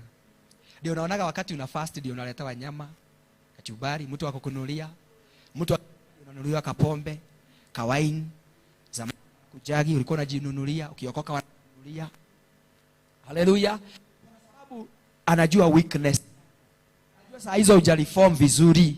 Praise the name of Jesus. Kwa hivyo nataka niseme usiku wa leo, katika mkesha wa leo, tunapoenda kugomba kuhusu kupress on, tunaanza from within. Haleluya. Tukienda nje. Unaweza fikiria mtu mwingine ni adui yako, na si yeye adui yako. Ni wewe una attitude baya. Ni wewe una kasoro fulani. Ni wewe una karakta fulani. Ni wewe ufanyi vizuri. Ndio maandiko inasema hata mimi sijafika. Leo nataka nikuonesha hujafika. Na mambo hii yote na kuonesha ndio nikuonesha hata hujafika. Na tulianzia pale watu wale wamewahi ombea mtu akufe, tukalianza hata hujafika. Unahitaji kupiga vita. Unahitaji kung'eng'ana. Bwana Yesu asifiwe. Haleluya. Kwa sababu ndio tufike pale ni kazi, ni maombi. Yesu alijua ni mwana lakini aliomba. Haleluya. Alijua ni mwana akafunga. Alijua ni mwana alikuwa analala usiku. Alijua ni mwana alichoka mpaka kuna wakati ametoa jasho ya damu. Akabeba msalaba. Bwana asifiwe. Haleluya. Unajua ni kwa sababu especially kuwa pastor young, kuna kitu moja najitia moyo nayo. Wakati mwingi majaribu yakija nasemaga, kumbuka hata father wa Catholic. Wewe hata umebarikiwa uko na mke mmoja, father hana na bado anajitia moyo. Hata unafaa ushukuru Mungu. Wapendwa, hata wakati unapigana Biblia inasema enda soma 1 Samuel 30. Biblia inasema Daudi akajitia moyo katika Bwana. Tafuta vitu, jitafutie vitu ya kujitia moyo. Kuna wakati nimetafuta scriptures, naenda nazipeleka mahali zinachapishwa, naziweka kwa nyumba yangu. Nikiimba nasoma hiyo, nakumbuka bado kuna safari. Kwanza kuna wimbo ya Maina Ng'ang'a nilikuwa napenda sana. Sema lazima niamke nikapigane vita. Lazima niamke nikapigane vita. Haleluya. Hata kuna wengine anaimba, by the way kuna nyimbo zake zinanifurahisha. Wakati yule nasikia roho nimechoka, sitaki anything, kuna wimbo nawekaga. Ikiimba 3 minutes, 5 minutes, na ina make sure inarudia. Kuna wakati naweka kwa simu yangu wimbo irudie mara 10. Saa hizo roho yangu najua ilikuwa gumu. Ni wakati huo nawaambia ilikuwa mbali. Na hakikisha roho yangu niilete. Praise God. Haleluya. Ndio ulete roho yako na weka nyimbo kwa nyumba. Kuna wakati hata unaweka ufa. Icheze kabisa. Kabla icheze nyimbo ya 7, unasikia umeanza rima shakadaba, razoka, shalamakada. Within another minute uko kwa magoti. Unagaragara chini. Hiyo usiku utaomba. Ungeangalia mwili kwa umechoka. Uko unataka kesha. Uliamua kujikoroga. Uliamua kujipatia material. Mimi natafutaka nyimbo zile ambazo najua itanipatia moyo. Kama hiyo wimbo nasikia Kigogona-ini, nilipoisikiza mara ya kwanza, nilisema hiyo wimbo nimesikia iko na kitu, nikasikiza ya pili. Mimi naweza sikiza wimbo mara 10. The same nisikie. Nikitoka hapa nasikia hata sasa naweza hubiri. Sasa naweza fanya kazi ya Bwana. Ulikuwa huwezi kusamehe, naweza samehe. Maana nahitaji kupress on. Kuna wakati upendi watu, sasa naweza penda watu.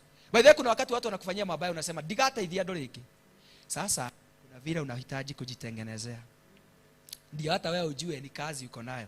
Ukimaliza kufanya kazi fulani unajisikia uko na moyo wa kufanya kazi, unaweza fanya tena. Praise the name of Jesus. Hallelujah. Sio kama unabarikiwa kwa ndani yako. Unaweza kuwa unafikiria mambo mengine na ni wewe uko na shida. Koroga ndani yako uweke wimbo. Weka mahubiri. Baadaye unaweza sikia mahubiri moja na ni make sure nirudie mara nyingine, nirudie mara nyingine. Ikifika mahali fulani unakuwa najua mapepo itahama hapa. Sasa lazima ile wimbo naacho nikiwa wimbo. Hiyo usiku unajua kuna wakati hata unajisikia huwezi paza sauti. Sasa unaambia mapepo shidwe kwa jina la Yesu. Alafu nalala kidogo. Mapepo ujue tumebarikiwa. The mighty name of Jesus. Sasa hii maombi haiwezi kufukuza shetani. Na hakikisha kuna wimbo itanikoroga au ya mahali mapepo ilifukuzwa. Nione mapepo vile ilikuwa imefanya mtu nikasirike. Nikikamata ile katinga ilikuwa inawekwa mahali ndio igurume. Hata wewe jifundishe kujiweka mahali unajisukuma. Unajisukuma alafu unasema weke chiria. Unasikia kama iguruma. Lazima ile yako inaguruma. Hiyo usiku unaanza kusikia kusema in the name of Jesus. Kwa nyumba yako unaomba the whole night. Naomba. Itafuatia kujigurumisha. Maana unaweza shinda mahali ukifanya biashara. Hata ukiingia hutaki kuomba, hutaki kuhubiri, hutaki kufanya kazi ya Bwana. Lazima ujiweke mahali utaguruma. Kila mtu anajua kuweka trakta yake. Na watu wengine wakijua starter wanaiweka kwa kamlima.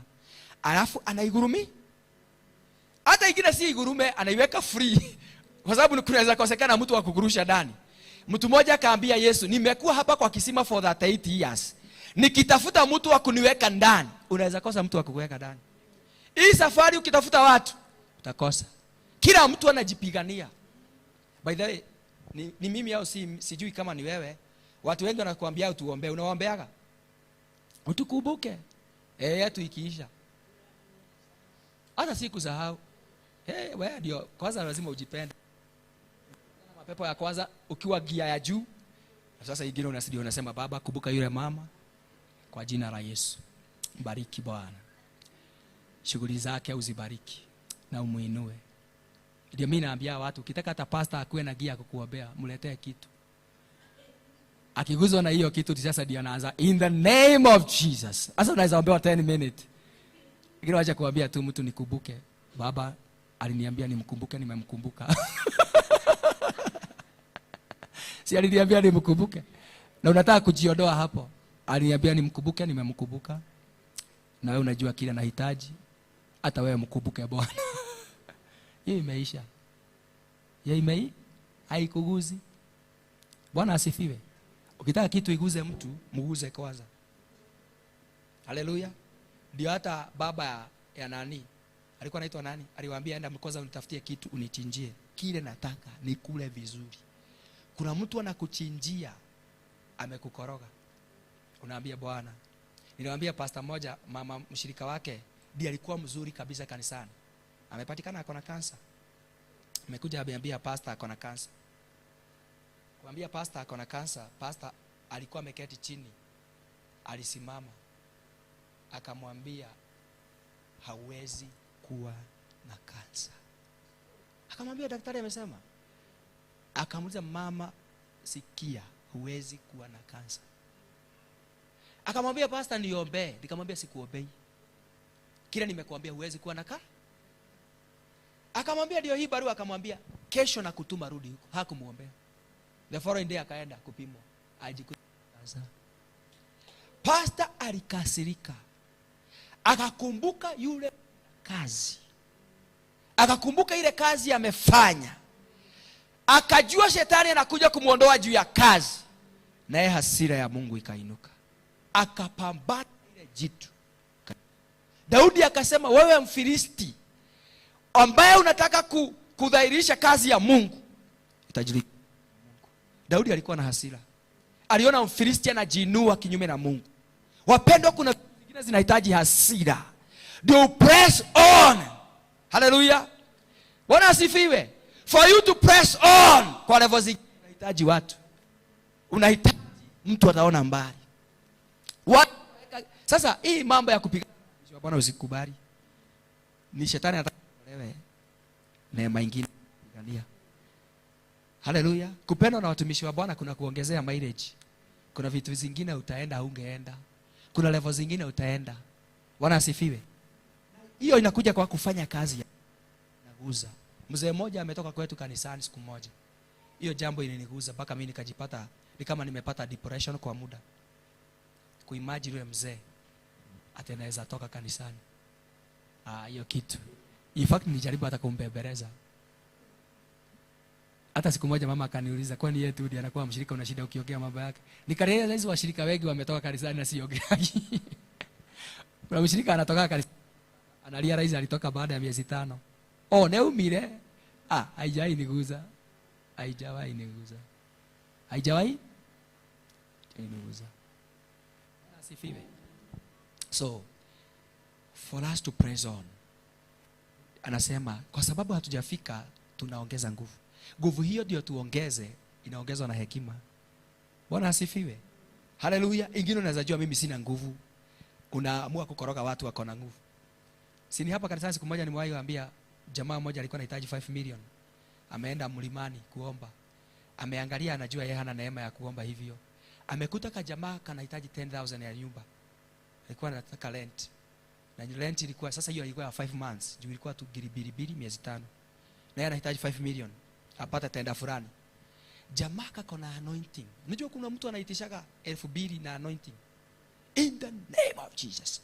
Unapiga mapepo baka ile haijawahi kuwa hapo, baka ile haijawahi, baka ile. Kuna mapepo hata mtu akikosa 1,000 anaipiga baka ingine ya area hiyo yote. Ya area nzima inajua itakuwa na shida. Inajua itakuwa na shida. Sasa jamaa mwingine alikuwa anahitaji 5 million, akajua japokuwa anahitaji pesa, akatumia hekima kupress on wengine kunahitaji heki. Akaenda akaguza yule mtu tu akiwa kwa maombi. Huyu jamaa akasikia ni kama roho amemguza. Akamwambia, nimesikia Bwana ameninene ya kwamba hitaji lako limejibiwa. Akamuuliza, ati limejibiwa? Mungu ameniambia nikupatie hizo ngiri 10. Jamaa kabla apokea kaza kwa wewe, Jehova, nimeona umekubali. Asante Bwana, pokea sifa. Unajua alikuwa gia ya juu, lazima kwanza akuje pole pole mpaka sasa msikilizane. Akapatiwa pesa zile. Sasa akamwambia, lakini sasa Roho ameniambia hizo siku ulikuwa unaomba for 3, anaombea ngiri 10, 3 days of prayer and fasting. Na huyu hata siku moja kumaliza peke yake anasikia atafungua kule. Akaamua kujibu maombi ya mtu wa ngiri 10. Alitoa tu kwa mfuko, akampatia. Akamwambia, sasa nasikia Roho akiniambia na wewe sasa tupambania yangu. Akamwambia, leta mkono. Jamaa alizungushwa mlimani. Huyu kwanza yake, unajua mtu akiwa amejibiwa anaombaga ingine. Jamaa anamuamsha mpaka saa 9 ya usiku. Wamuitishia yake. Akimaliza wiki moja, akaipigiwa mahali pesa yake ilikuwa imekwama, akapatiwa 5 million. Ndiye alipigia yule jamaa amepatiwa 5 million. Lakini sasa yule aliposikia sasa amepatiwa 5 million, na anajua ni yeye aliziombe. Lakini nimeona pia Mungu si fair. Wewe unafaa pia uniongezee kitu. Kama bia yako ilijibiwa na yangu imejibiwa. Kwa sababu Mungu hujibu kulingana na imani. So ukikataa kupress on hata kiimani, unaweza kuta yeye ndiye aliombea 5 million, lakini yake alikuwa ndio niwaambia, una fight, una press on from within. Unaweza kuta ile kitu imekuwekea limit iko within. Huyu jamaa kona neema inaweza wafungulisha milioni 5, lakini anaamini inaweza anafungulisha watu yake 10 ya mahitaji. Lakini Mungu anamkoroga na yeye anaitishia mwingine milioni 10. Zinakuja. Mungu anakuinua imani. Unaanza kuaminia vitu zingine za juu. Kwa sababu you need to press on. Upigane na hii kitu inakuonesha wewe ni wa village. Uinuke juu. Haleluya. Hii kitu inakuambia lazima tu ukae single room. Hii kitu inakuambia lazima tu ukae single. Hii kitu inakuambia lazima ukae mtu fulani. Pigana nayo. Iko ndani. Praise God. Na by the way, hebu kutana na watu wengi hata wakiwa single, mkiongea tu hivyo, kuna tu maneno utasikia. Mimi nasema hata wanaume sio oxygen. Mimi nasema what a man can do, women can do. And better. Okay. Hizo vitu zio zinakuzuiaga. Because ni kitu inafaa kupigana nayo kutoka ndani. Bwana asifiwe. Hiyo itoke ndani. Uanze kuambia Mungu, hapana, nataka unifungulie mlango. Maana hiyo kitu iko ndani. Unakuta ndio unaombea, hata umetoa sacrifice, but haijawahi badilisha lugha yako.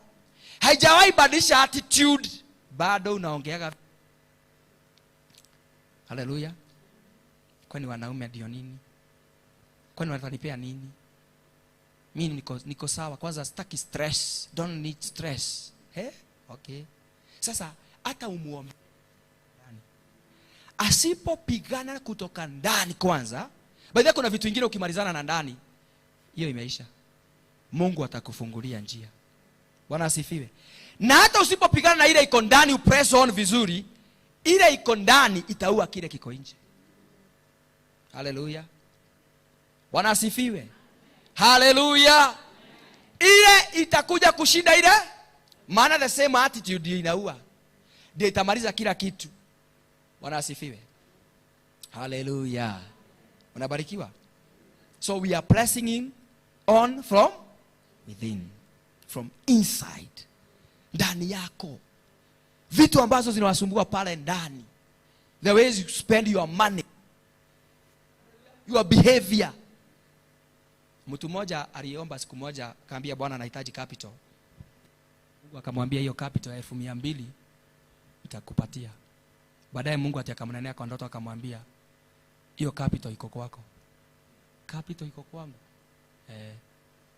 Mungu akamfungua macho akamwambia enda chukua zile nguo zote na viatu zote amvagi wewe na mke wako ukauze. Jamaa alienda akachukua. Kumbe kwa nyumba kuna mtuba. na zingine ulivaa mara moja ukaweka. Alizozitoa kwa barabara zilikuwa kamera. Akiongea ingine 500 watu hawabageni. Wanajua hii ni ya 1000 kadhaa. Maana umeweka pesa. Siku ya kwanza alienda nyumbani na 20,000. Siku ya pili akaenda na pesa. Hiyo capital ilitoka kwake. Kumbe unakuwa na capital. Auliza yeye neighbor, kumbe capital inaweza kuwa iko kwako. Capital iko kwako. Haleluya. Capital inaweza kuta iko kwa. Siku moja nimeomba sana sinaga sadaka. Unajua naenda kanisa sina sadaka na naambia Bwana anajua sina sadaka. Siku moja Bwana ananiambia, "Kwa nini sijakutembelea hunaga sadaka kwa madhabahu? Madhabahu yako huna sadaka?" Sasa nikiwa kwa nyumba na nikauza, Mungu mimi sinaga pesa, hujawahi nipatia nikubariki. Sasa Roho wa Bwana akanifungua macho akaniambia, sadaka kwanza, hata dhabihu uko na kubwa. Akaniambia, unaona hiyo TV unaona? Hiyo inaweza kuwa sadaka. Roho akaniambia hiyo TV ni sadaka. Nilifungua TV. Kapeleka kama madhabahu. Na kabla nifungue nilipoambia mke kile nimesikia, akaniambia nani? Mungu akikuongelesha ana confirm kwangu. Maana hata yeye hii TV hataki kutoa. Tukuachilia. Tulingengana tuiachilie. Tulipoipeleka kwa madhabahu na tulikuwa na mashida, that same night Mungu akatutembelea. Kwa sababu nilikuwa nasema sina sadaka na nimeinvest na mambo mengi na ambayo nitafutia baraka. Haleluya. Wengine hata hapa capital si kutoka nje. Wewe mwenyewe ni mhubiri. Unaweza tokelezea hapo nje hubiria watu 5. Hiyo ni capital. Kanisa linaanza kujaa. Bwana asifiwe. Unaweza toka ulete vitu kutoka ndani. By the way, wangapi hapa mnakuliaga vitu imetoka ndani yako? Waje kuajiriwa kazi, kusoma ulisoma.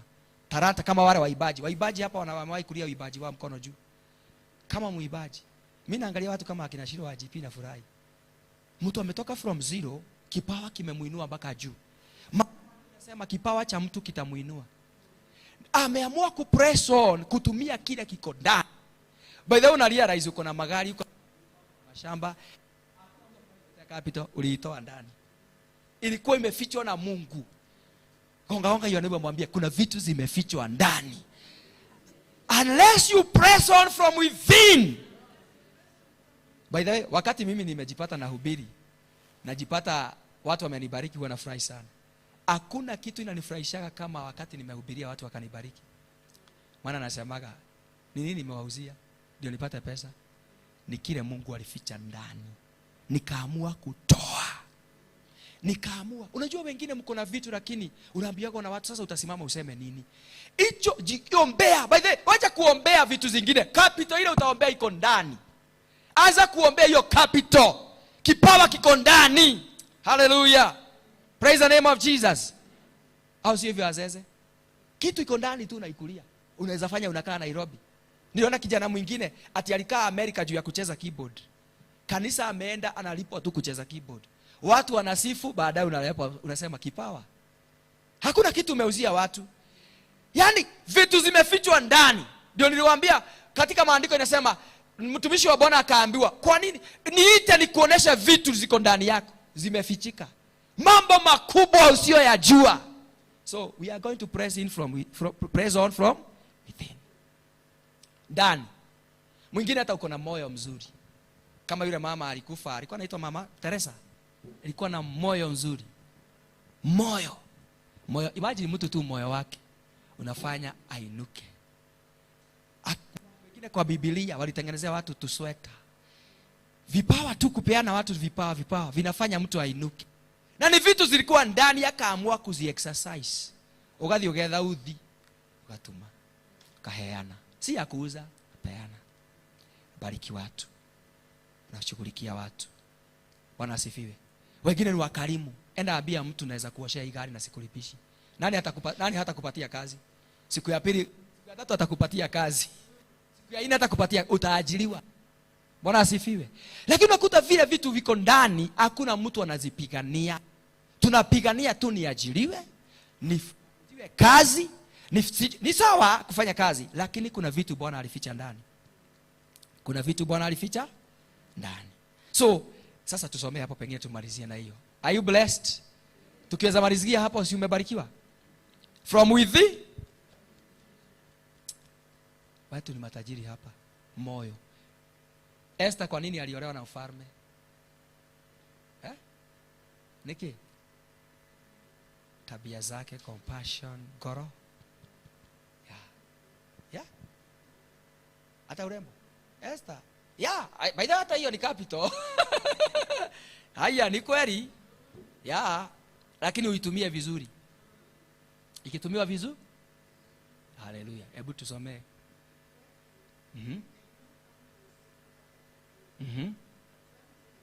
Yeah.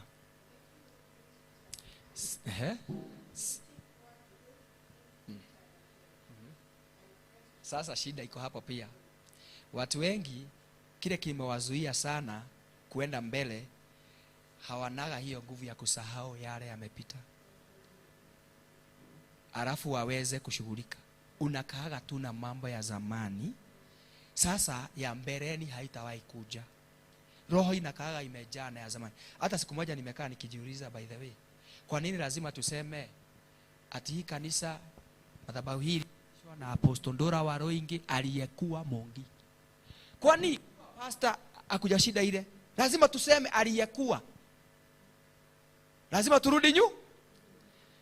Unaona mambo ya kale inakataliaga kutoka. Mbona asifiwe? Kuna watu ulifanyia mabaya wakati uko umeokoka, walikwamia hapo. Umejaribu kufanya mazuri mengi, haijawahi onekana. Au umejaribu kufanya uzuri, mtu anakumbukaga tu na ile. Kwa sababu hata shetani hataki ya kale isahaulike. Anatakaga ukienda kubarikiwa hata kwa Mungu, mbele za Mungu. Ndio Biblia inasema kubarikiwa ni wale dhambi zao zimefunikwa na kusamehewa, kwa sababu shetani ana hiyo ndio tactic. Anahakikishaga lazima akukumbushe. Ana make sure utawahi songa mbele. Uko na maono, unakumbukaga leo ule andu meko Jonatia, andu meko Jugatia, kwa sababu umesukumwa na kitu ya zamani. Na unakuta ya kwamba ile kitu ya zamani ilikuwa ya muda kidogo. Kuna mengi mazuri umeifanya. Nimewahi kuta hivyo, naenda kwetu hata kuhubiri Gishagi. Mtu anauliza, wewe unaweza hubiri, unaweza okoka? Sasa nimeokoka for 20 years. Bado mtu na ile miaka nilikuwa sijaokoka ilikuwa midogo. Yaani ile miaka kidogo, kwa nini jaishindwa na uzuri wa miaka mingi? Shetani songe mbele. Haleluya. Ndio unaonaga mtu mwenye alikunyaganya kitu, hata pesa mahali fulani, hata baada ya kubadilika ile kitu bado ndio unabebaga. Wakati Mungu anasema kusahau yale yaliyopita, tugange yaliyo mbele, forgetting. Unahitaji kwa ile ya kusahau. Ambia Bwana nisaidie kusahau vitu ambazo zilimepita. Nakataa kudwell on the past, because people have dwelled on their past. Unakuta umeokoka miaka 10 lakini bado uko on your past. Unakaa kusema na leo uniele. Sasa unakumbuka tu ya zamani. Naye akasema ya kwamba nakaza mwendo. I'm trying very hard to forget the past. Ndio nifanye? Reaching forward. Reaching forward, pressing on kwa future. Kwa hivyo ndio unakutaka vitu nyingi zimekataa kukuja, kwa sababu hakuna watu wana press on kwa future. Wana press on bado kwa past. Hata saa hizi kuna mtu, hata tukitoka kwa hii mkesha saa hizi, atatoka akifika pale kwa gate, hata kuambia mazuri ya kesha, atakwambia na pastor lakini alichelewa. Hata kumbuka mazuri. Mwingine hata hakumbukagi mazuri, hata ufanyie 10. Ni mbare tu maba. Kwa hivyo area ya kusahau tunahitaji kupress on. Kuna mtu hata umuombe, ukimaliza kumuombea baadaye anakuambia lakini pastor uliombea sana. Unshi usitumeomba. Na tumeomba. Hey pastor uniombea sana. Hii mambo pastor si rahisi. Hii mambo si amekataa kutoka kwa zamani. Amekataa kabisa. Sasa huyu si maombi, ni kutoka kwa yale. Ndio Biblia inasema ya kwamba sure nitangengana. Hallelujah. I am trying very hard. I am pressing on. Ndio nikae kwa future. Anza kusema nimebarikiwa. Mimi ni mbarikiwa. Nimeokoka. Dhambi ya jana uambie ilikuwa ya jana. Hizo zilikuwa shida za jana. Nimekuwa kiumbe kipya. Na ndio unaona mtu akiokoka Mungu anahakikisha aambiwe amekuwa kiumbe kipya. Ndio aambiwe Mungu anaanza na wewe afresh. Praise the name of Jesus. Kwa sababu shida kubwa ni kukaa kwa past. Guilt za zamani. Ndio unaendaga. Kuna mtu anaendaga tu kuomba, shetani anamkumbusha tu vile aliiba vitu ya wenyewe. Vile aliiba. Vile aliiba. Vile alidanganya. Vile aliua. Hata kuna mtu aliwahi kimakosa. Hata alishasamehewa, anafaa sasa press on to the future. Na Biblia inasema katika Jeremiah 29:11 ya kwamba najua mawazo. Hii kuishi kwa hii mawazo Bwana anajua si rahisi. Kuingia kwa mawazo ya Bwana sio rahisi. Inahitaji mtu ata press on na amue kukataana na past. Haleluya. Bwana asifiwe. Kwa hii kanisa tunakataa kitu moja. Haitakuwa linakumbukwa kila wakati ati ni kanisa la yule aliyekuwa. Si ya yule aliyekuwa. Alikuwa zamani, ni kiumbe kipya. Hiyo ni wakati wa zamani. Sasa unajua wakati tunasema aliyekuwa ni kusema ni yule aliyekuwa akaamua kuchange biashara. Kaamua kuchange, si kuchange. Bwana akamuokoa. Sasa ni kiumbe kipya. The past is gone. Hallelujah. Sasa tuko na mtu mpya ambaye sasa ni mtumishi wa Bwana. Ndio unaona watu wakisema aliyekuwa, hata wewe unakuwa na sababu unaona kama anaweza kuvuka. Hata kuna mahali tulienda, sijui tulikuwa mlimani. Wakati walimtoa hiyo testimony, si kuna askari alitoa ushuhuda. Akasema, unajua nimeshangaa kuona bado hata mliposema hivyo nikaangalia kama bunduki yangu iko sawa. Si ndivyo alisema? Kwa sababu wakati umesema aliyekuwa, yeye ameona alikuwa anaweza. Ndio mbona unashoka gere? Kwa Mungu si kurudia tunakuaga, ni kubadilishwa. Tunazaliagwa, ndio tunawapelekaga mpaka kule kwa mto tunabatiza. Tunasema sasa umekufa na umefufuka na Kristo. Ndio yani ni prepare your mind. Umekuwa kiumbe kipya. Ya kale yametoka, yameondoka. Praise the name of Jesus. Hallelujah. Tumekuwa watu wapya. Tuna moyo wa amani, tuna moyo wa upendo. Mzee hangependa anaweza penda. Mama hangependa anaweza penda. Unaona wadada wako hapa? Maybe alikuwa na capacity. Watu walikuwa na capacity wanakumbukaga wanasema, "Wewe huyo alikuwa mbaya." Na kuambia wamebadilishwa na roho wa Bwana. Wamekuwa kiumbe kipya. And they are trying every day kukua bora zaidi. Hallelujah. Kwa hivyo wale wazee mko hapa mzuri. Kwanza hao unaona sasa wameundwa na Bwana. Wajana capacity. Ndio unaona mtu na past inakuwa na shida. Ukitaka kuona mtu unatafuta marafiki wawili wa zamani. Tajira ikarogano kama modo. Utapotoshwa. Sikiza roho wa Bwana. Asema roho wa Bwana. Maana ukisikiza watu watakwambia past. Na past Biblia inatuambia tuisahau. Tuangalie yale ambayo yako mbele yetu. Forgetting the past, the former things. Ambia your neighbor, ya kale achana nayo. Maana ukikaa ukikumbuka nerurumukaga. Nerurumuka? Ndio unakutaga watu wanakuwa waovu, washerati, wezi. Kwa sababu ya kukumbuka. Pastor moja aliniambia, na ni pastor akona kanisa nzuri sana. Kaniambia siku moja alikumbuka vile alikuwa anaiba zamani. Sasa shetani akawa anamkumbusha. Na alikuwa anapita kwa town, anahudumu mahali fulani, town fulani. Sasa na akiwa naomba in tongues. Mwahi kuwa unaomba in tongues lakini kwa mawazo inakukumbusha zamani. Akakumbuka vile alikuwa mwizi, vile alikuwa anajitajirisha na mapesa. Sasa akakuta mahali mtu ameshika pesa zinakaa hivi, akihesabu. Alikuwa anapita akisema rima shaka akiwatch. Akaona atalijipata amesimama hapo. Anaomba kwa mdomo lakini roho nyingine inamwambia igero gana hili yale. Ile tojika lewega. Kwa sababu shetani anataka kumkumbusha past. Ndio hata Waisraeli kama walikuwa na jambo ngumu, ni shetani hakikisha anataka kuwarudisha. In fact, vita ya Waisraeli kwenda na Musa na mpaka waangushe agano na wasifikishwe kwa muda rahisi, wakae kwa ile Kadesh Barnea, ilikuwa kwa sababu ya past. Walikuwa wanakumbuka tu past. By the way, hakuna hata mzee alikuwa anaona future. Ni Musa tu alikuwa anaona future. Hao wengine wote Hata yule ambaye ni ndugu yake alipoachiliwa na Waisraeli awaongoze, aliwasaidia kutengeneza miungu. Hata Miriam walisaidiana. Na ndio wainithagia kwa wale wake gosho. No wale wake go aliwasaidia kufanya nini? Musa tu ndiye alikuwa ameona future. By the way, Musa hakuwa anaona mambo ya Misri. Na unajua Musa aliishi Misri.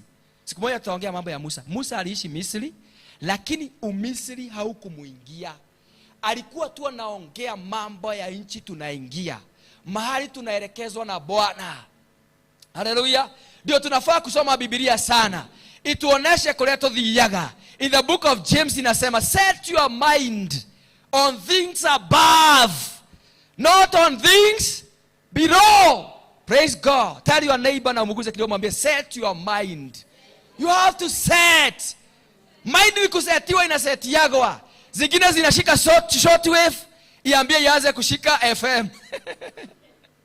Inakaa tu, unajua kuna ujai kuta kuna zagia tu short wave. Muulize utora yako, tuokile digital leo na TFM. Sasa TV ni digital. Watoto ni digital. Kila kitu sasa ni digital. Sasa halafu na anakaa tu short wave.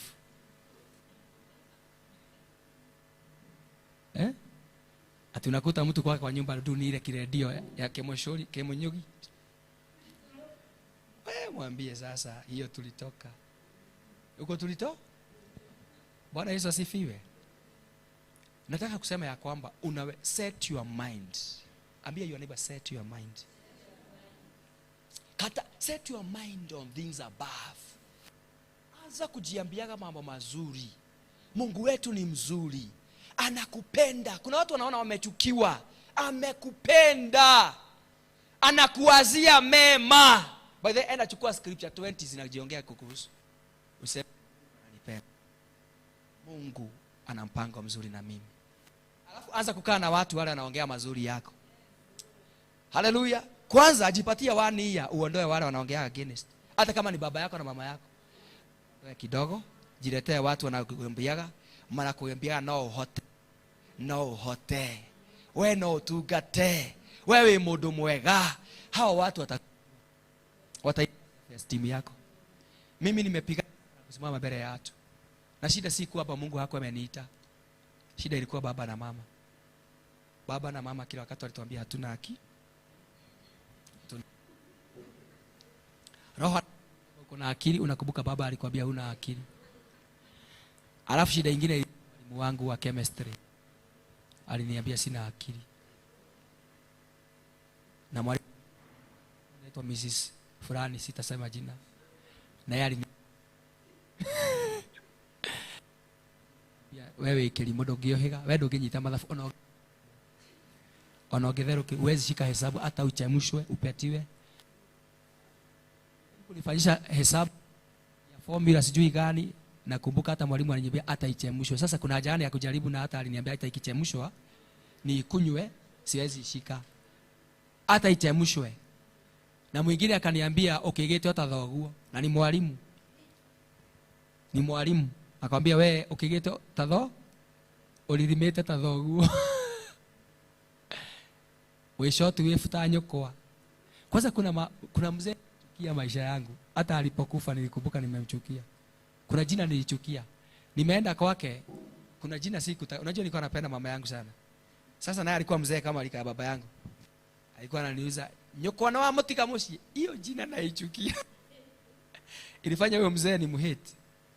Nilikuwa nasikia nyokwa no. Wewe hano ona wahanire nyokwa. Kai. Menichu.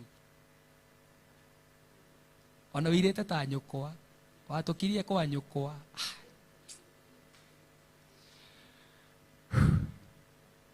Huyo mzee chukia mpaka alipokufa. Hata sikuenda mazishi.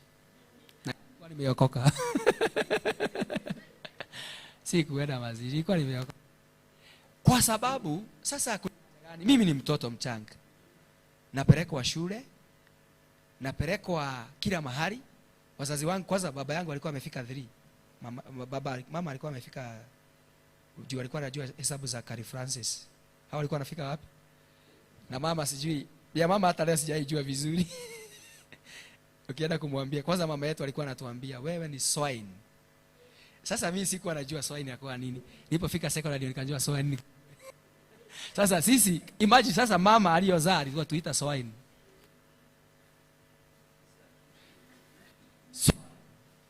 Na ndiye mami na dada wamete ile matusi kubwa zaidi ya mama ilikuwa swine. Swine. Sijui ilimpendeza aje. Alikaa na wazungu. Hata hakujua inasema aje, lakini aliita watoto wake soa. Ndio nijua mama alituita nguruwe. Na sisi tulikuwa tunakula chakula. Gunia kwa mwaka. Wewe tulikuwa maguruwe wake. Kwa sababu tulitwa maguru. Naye mwenyewe alisha maguruwe wa. Kwanza kungekuwa hakuna chakula mingi, tulikuwa tunazima kanyitira. Unakamata ugali ya mama. Sasa si alituita swine. Si akule matunda yake. Si ni akule matunda? Yeah. Sasa hebu imagine mama tu msichana wake mang'aa wewe. Huyu mtoto hata kuwa mang'aa. Lazima tu, ndio nikakwambia we press on from within. Uangalie baka vile unaongeaga kwa watoto wako. Unaangalia vile unaongeaga kwa generation. Nilikwambia hata saa hizi nimeangalia baba yangu wako na 90. Na hata saa hizi akiwa mgonjwa akienda kufinya pin number ya M-Pesa anaangalia huko.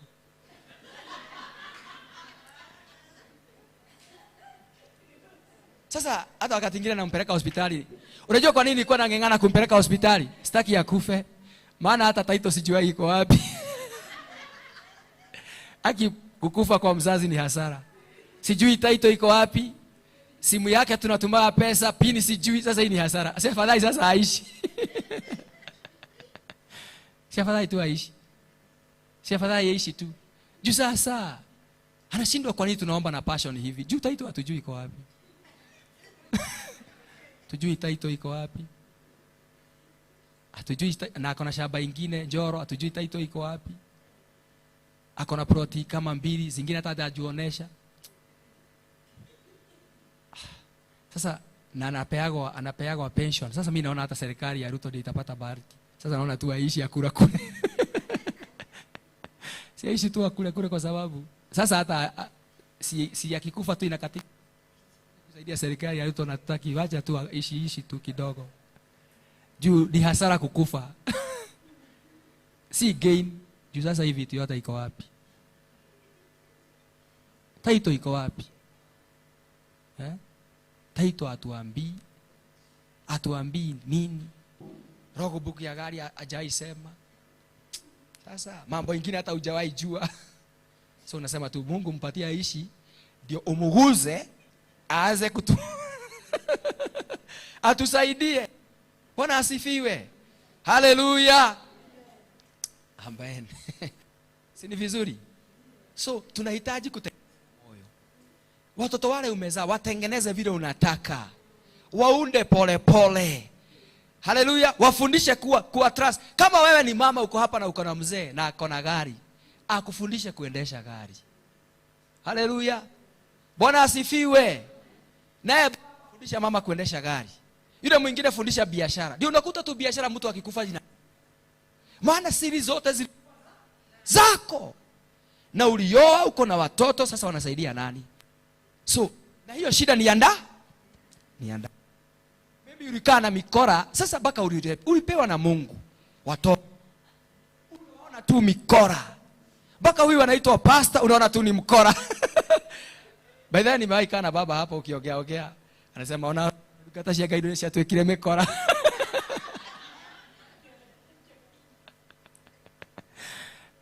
Ya twekire mikora. Sasa unashinda utaanza kuexplainia wapi na ataamini gani?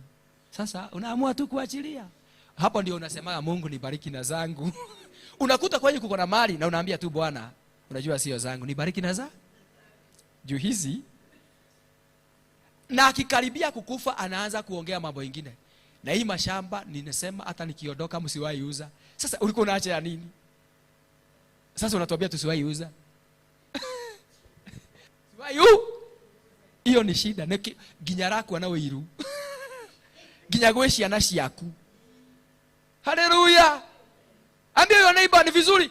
Fight from within. Kuwa na moyo mzuri. Bariki watu. Takia watu mazuri. Hallelujah. Kuanzia sasa ukiona mtu mwingine barikiwa, mfurahie baraka yake. Bwana asifiwe. Furahia baraka yake. Furahia naye ainuliwe. Muombe. Wale wadada wote mko hapa, mimi naweza tamani sana muoleke wote. Na nikuje harusi zenyu. Na muniite nitakuja. Because I am wishing you well. In the name of Jesus. Na tusaidiane kuomba Mungu atumie maombi yote na akamwambia wazee mahali wako wakuje waone. But also fight from within. Na wewe, kwa sababu tunakuombea mazuri. Bwana asifiwe. Hallelujah. Bwana Yesu asifiwe. Kwa hivyo pigana vitu za ndani ndio usiache mahasira. Hii bitterness ni ya ndani. Hasira ni ndani. Vituko ni ndani. But in the name of Jesus, hiyo shetani lazima tuishinde kutoka ndani. Kile kinakuwa kikikuzuilia. Unaweza kuta hata mwingine ni intercessor na anakuwa na wivu. Anakuwa na wivu. Kuna wivu. Si Thomas alikuwa mwanafunzi wa Yesu na alikuwa na kutoamini. Aamini mpaka akiona. Mpaka Yesu anamwambia, mpaka Yesu anatoa nguo mwambie, hebu angalia. Anamwambia hata sasa sijaamini. Bado sijaamini. Yesu akamwambia kubarikiwa ni wale, yeye alikuwa na hasira. Ni wale huamini kabla hawajaona. Sasa hii shida ya kutoamini iko ndani. Uliza your neighbor, unapigana na kutoamini? Unapigana na hasira? Unapigana na chuki? Unapigana na hasira? Unapigana na umbea? Unapigana na hizo vitu zote watu wanapigana na. Hata lust is from within. Bwana asifiwe. Hii kushida ukifuata watu. Unajua na nimerealize kuna kitu iko ndani. Fight it kabla ikushinde. Bwana Yesu asifiwe. Na kabla shetani akuje alete tu jambo litakakuangamiza. Bwana asifiwe. Na hiyo na hakuna mtu ajaribiwi. Abia yoniba tuambiane ukweli. Hakuna mtu hawezi jaribiwa. Si Paulo ametuambia hata mimi sijafika. Hallelujah. Bwana asifiwe. Wanaume wanaweza jikuta town. Kuna mwanamume fulani alisema ya kwamba alitoana na dada fulani, akimfuata nyuma, akipita kachochoro anajikuta amepita. Alikuwa na kamini skirt. Hallelujah. Anaenda akisema, "Hey, adone mobile one guy." Sasa huyo asiposhinda hiyo pepo itamshinda. Vitu vingine inafaa uliarize na kweli na ngoma dhini. Waanze kuipiga. Hallelujah. By the way, umewahi kuta mtumishi wa Bwana ukamwambia niko na shida ndani? Mimi niko na hasira. Hiyo watu wasemagi. Pastor ananinukia. Pastor watu wananipiga. Fika mahali sema niko na hasira. Niko na chuki. Niko na shida fulani. Niko na domo. Unaweza jikuta na Nigeria giao. Hivi naongea. Hapana hizi sawa. Uanze kujiombea. Bwana akuje akutengeneze. Unajua kitu ukijua, ukiombea Bwana anashughulika. Unamwambia Bwana na usiwahi kubali hii kasoro yangu iniletee shida. Usiwahi kubali. Nisaidie Bwana. Nipe neema, nipe nguvu. Simama na miguu yako dakika moja kwanza. In the mighty name of Jesus. Angalia kile kitu kimekuwa kikizuilia. Hiyo pepo imekuwa ikikupiga. Mwambie Bwana nisaidie. Nahitaji neema. Press on from within. In the mighty name of Jesus. Ambia tu Bwana I need grace. Paulo hana uoga, anasema sijafika. Nahitaji kupress on. Kuna vitu Bwana ameshika ndio niweze kujishikia. Wengine mmeshikiwa ndoa, unahitaji uishike. Lakini upigane from within. Wengine unahitaji, Mungu amekuwekea pesa. Lakini kuna vitu unafaa kupigane. Ili kutofunga, kutofast, unachotaka ujiombee. Mwambie Bwana, nataka unisaidie. Nataka unisaidie usiku wa leo. Ili kutokuwa prayerful. Mimi najua sina maombi ya kuomba. Hiyo ni shida. Ambia Bwana anoint me. Haleluya. Wa uombezi. Wanafunzi wa Yesu hawakuwa na roho wa Mungu. Ni Yesu aliwamwagia roho, wakawa na ile tunaita dunamis. He poured his spirit and they spoke in tongues. Kwa hivyo ni Yesu aliwaempower. Aliwaangalia akaona vile wametembea na akina Petro na akina Thomas, akajua hawa hata nikiwaacha hakuna injili itahubiriwa. Akajua wanahitaji power. Power for power. Praise the name of Jesus. Ambia Bwana, nakuhitaji usiku wa leo. Nakuhitaji usiku wa leo. Nakuhitaji usiku wa leo Bwana. Nakuhitaji usiku wa leo Bwana. Nakuhitaji usiku wa leo Jehova. Oh, Shantara Babozaya. We are going to press on from within. Tunaenda kushinda kutoka ndani. Yale mambo yametuzuia. Unajulikana tuna majina ya zamani.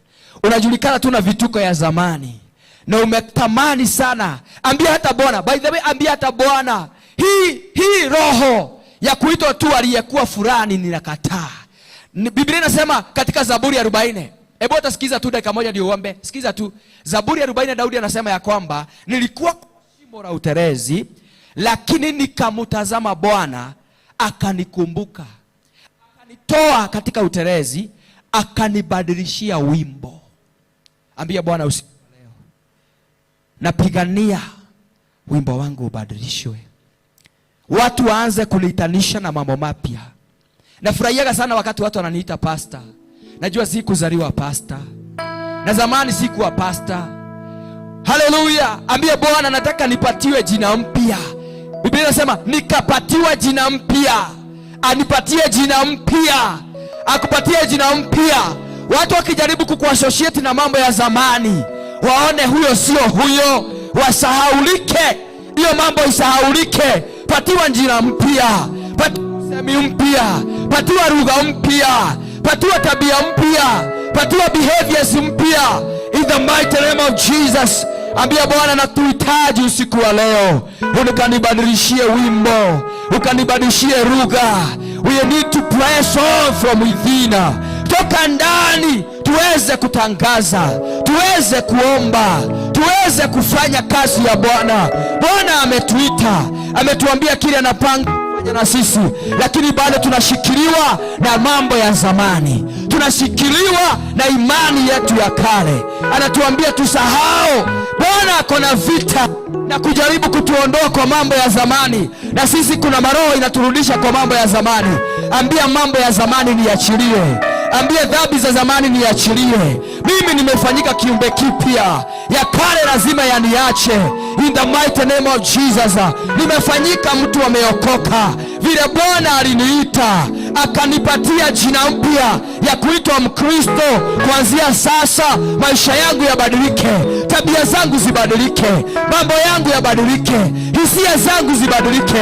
Nianze kuhisi kama watu wameokoka, nianze kubehave kama watu wako na roho wa Mungu. Mighty name of Jesus. Nataka watu wakiniona wasema huyu ameokoka, huyu ni Mkristo, huyu ni mtu wa Mungu, huyu ni mtu anamjua Mungu. Hata kwake, hata tabia yake, hata mienendo yake inakaa ya wale wameokoka. Katika jina la Yesu na kuombea usiku wa leo, wakati unapigana kutoka ndani, hiyo vita ukijiosha kutoka ndani itafanya jina lako libadilike. Watu watajaribu kukutafuta zamani, waone wa zamani aliisha, wa zamani alikufa. Watu watakwambia kweli ulibadilika, kweli wewe ni kiumbe kipya, kwa sababu kile walikuwa na kuogeshesheti nayo imeondoka. Bwana amekufanya mtu mpya. In the mighty name of Jesus.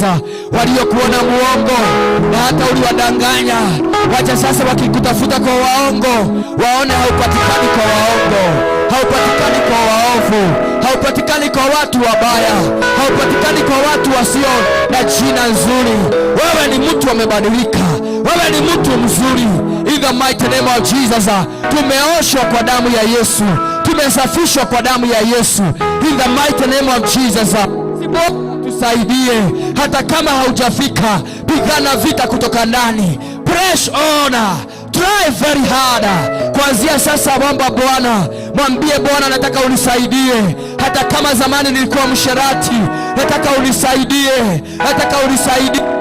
Hata siku moja Bwana, nionekane mtu mtakatifu, nionekane mtu amebadilika. Hata watu wakikujaribu waseme kweli huyu amebadilika, huyu ameokoka, kweli huyu anamjua Mungu.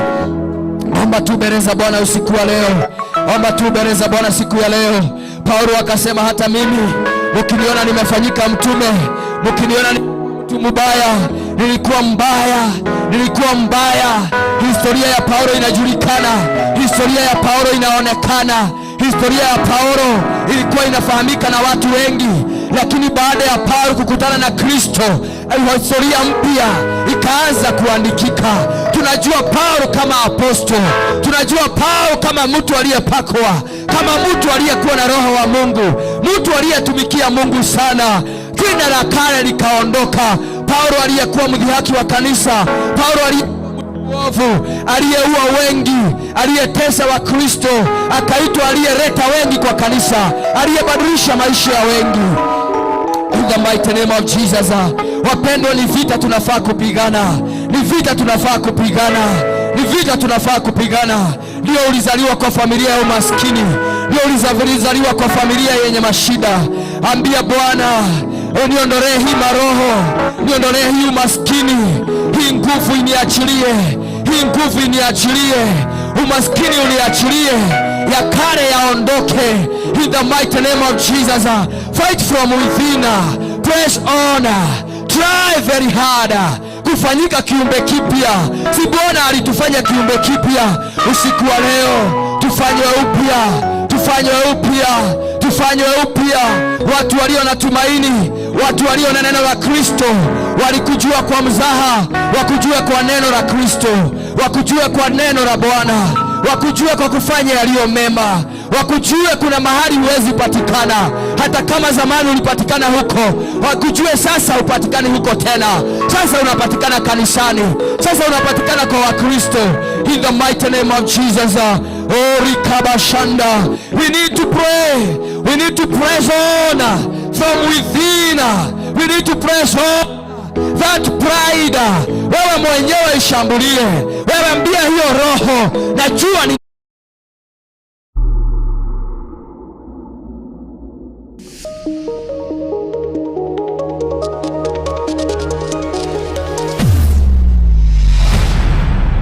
Bethel Clouds TV, empowering lives.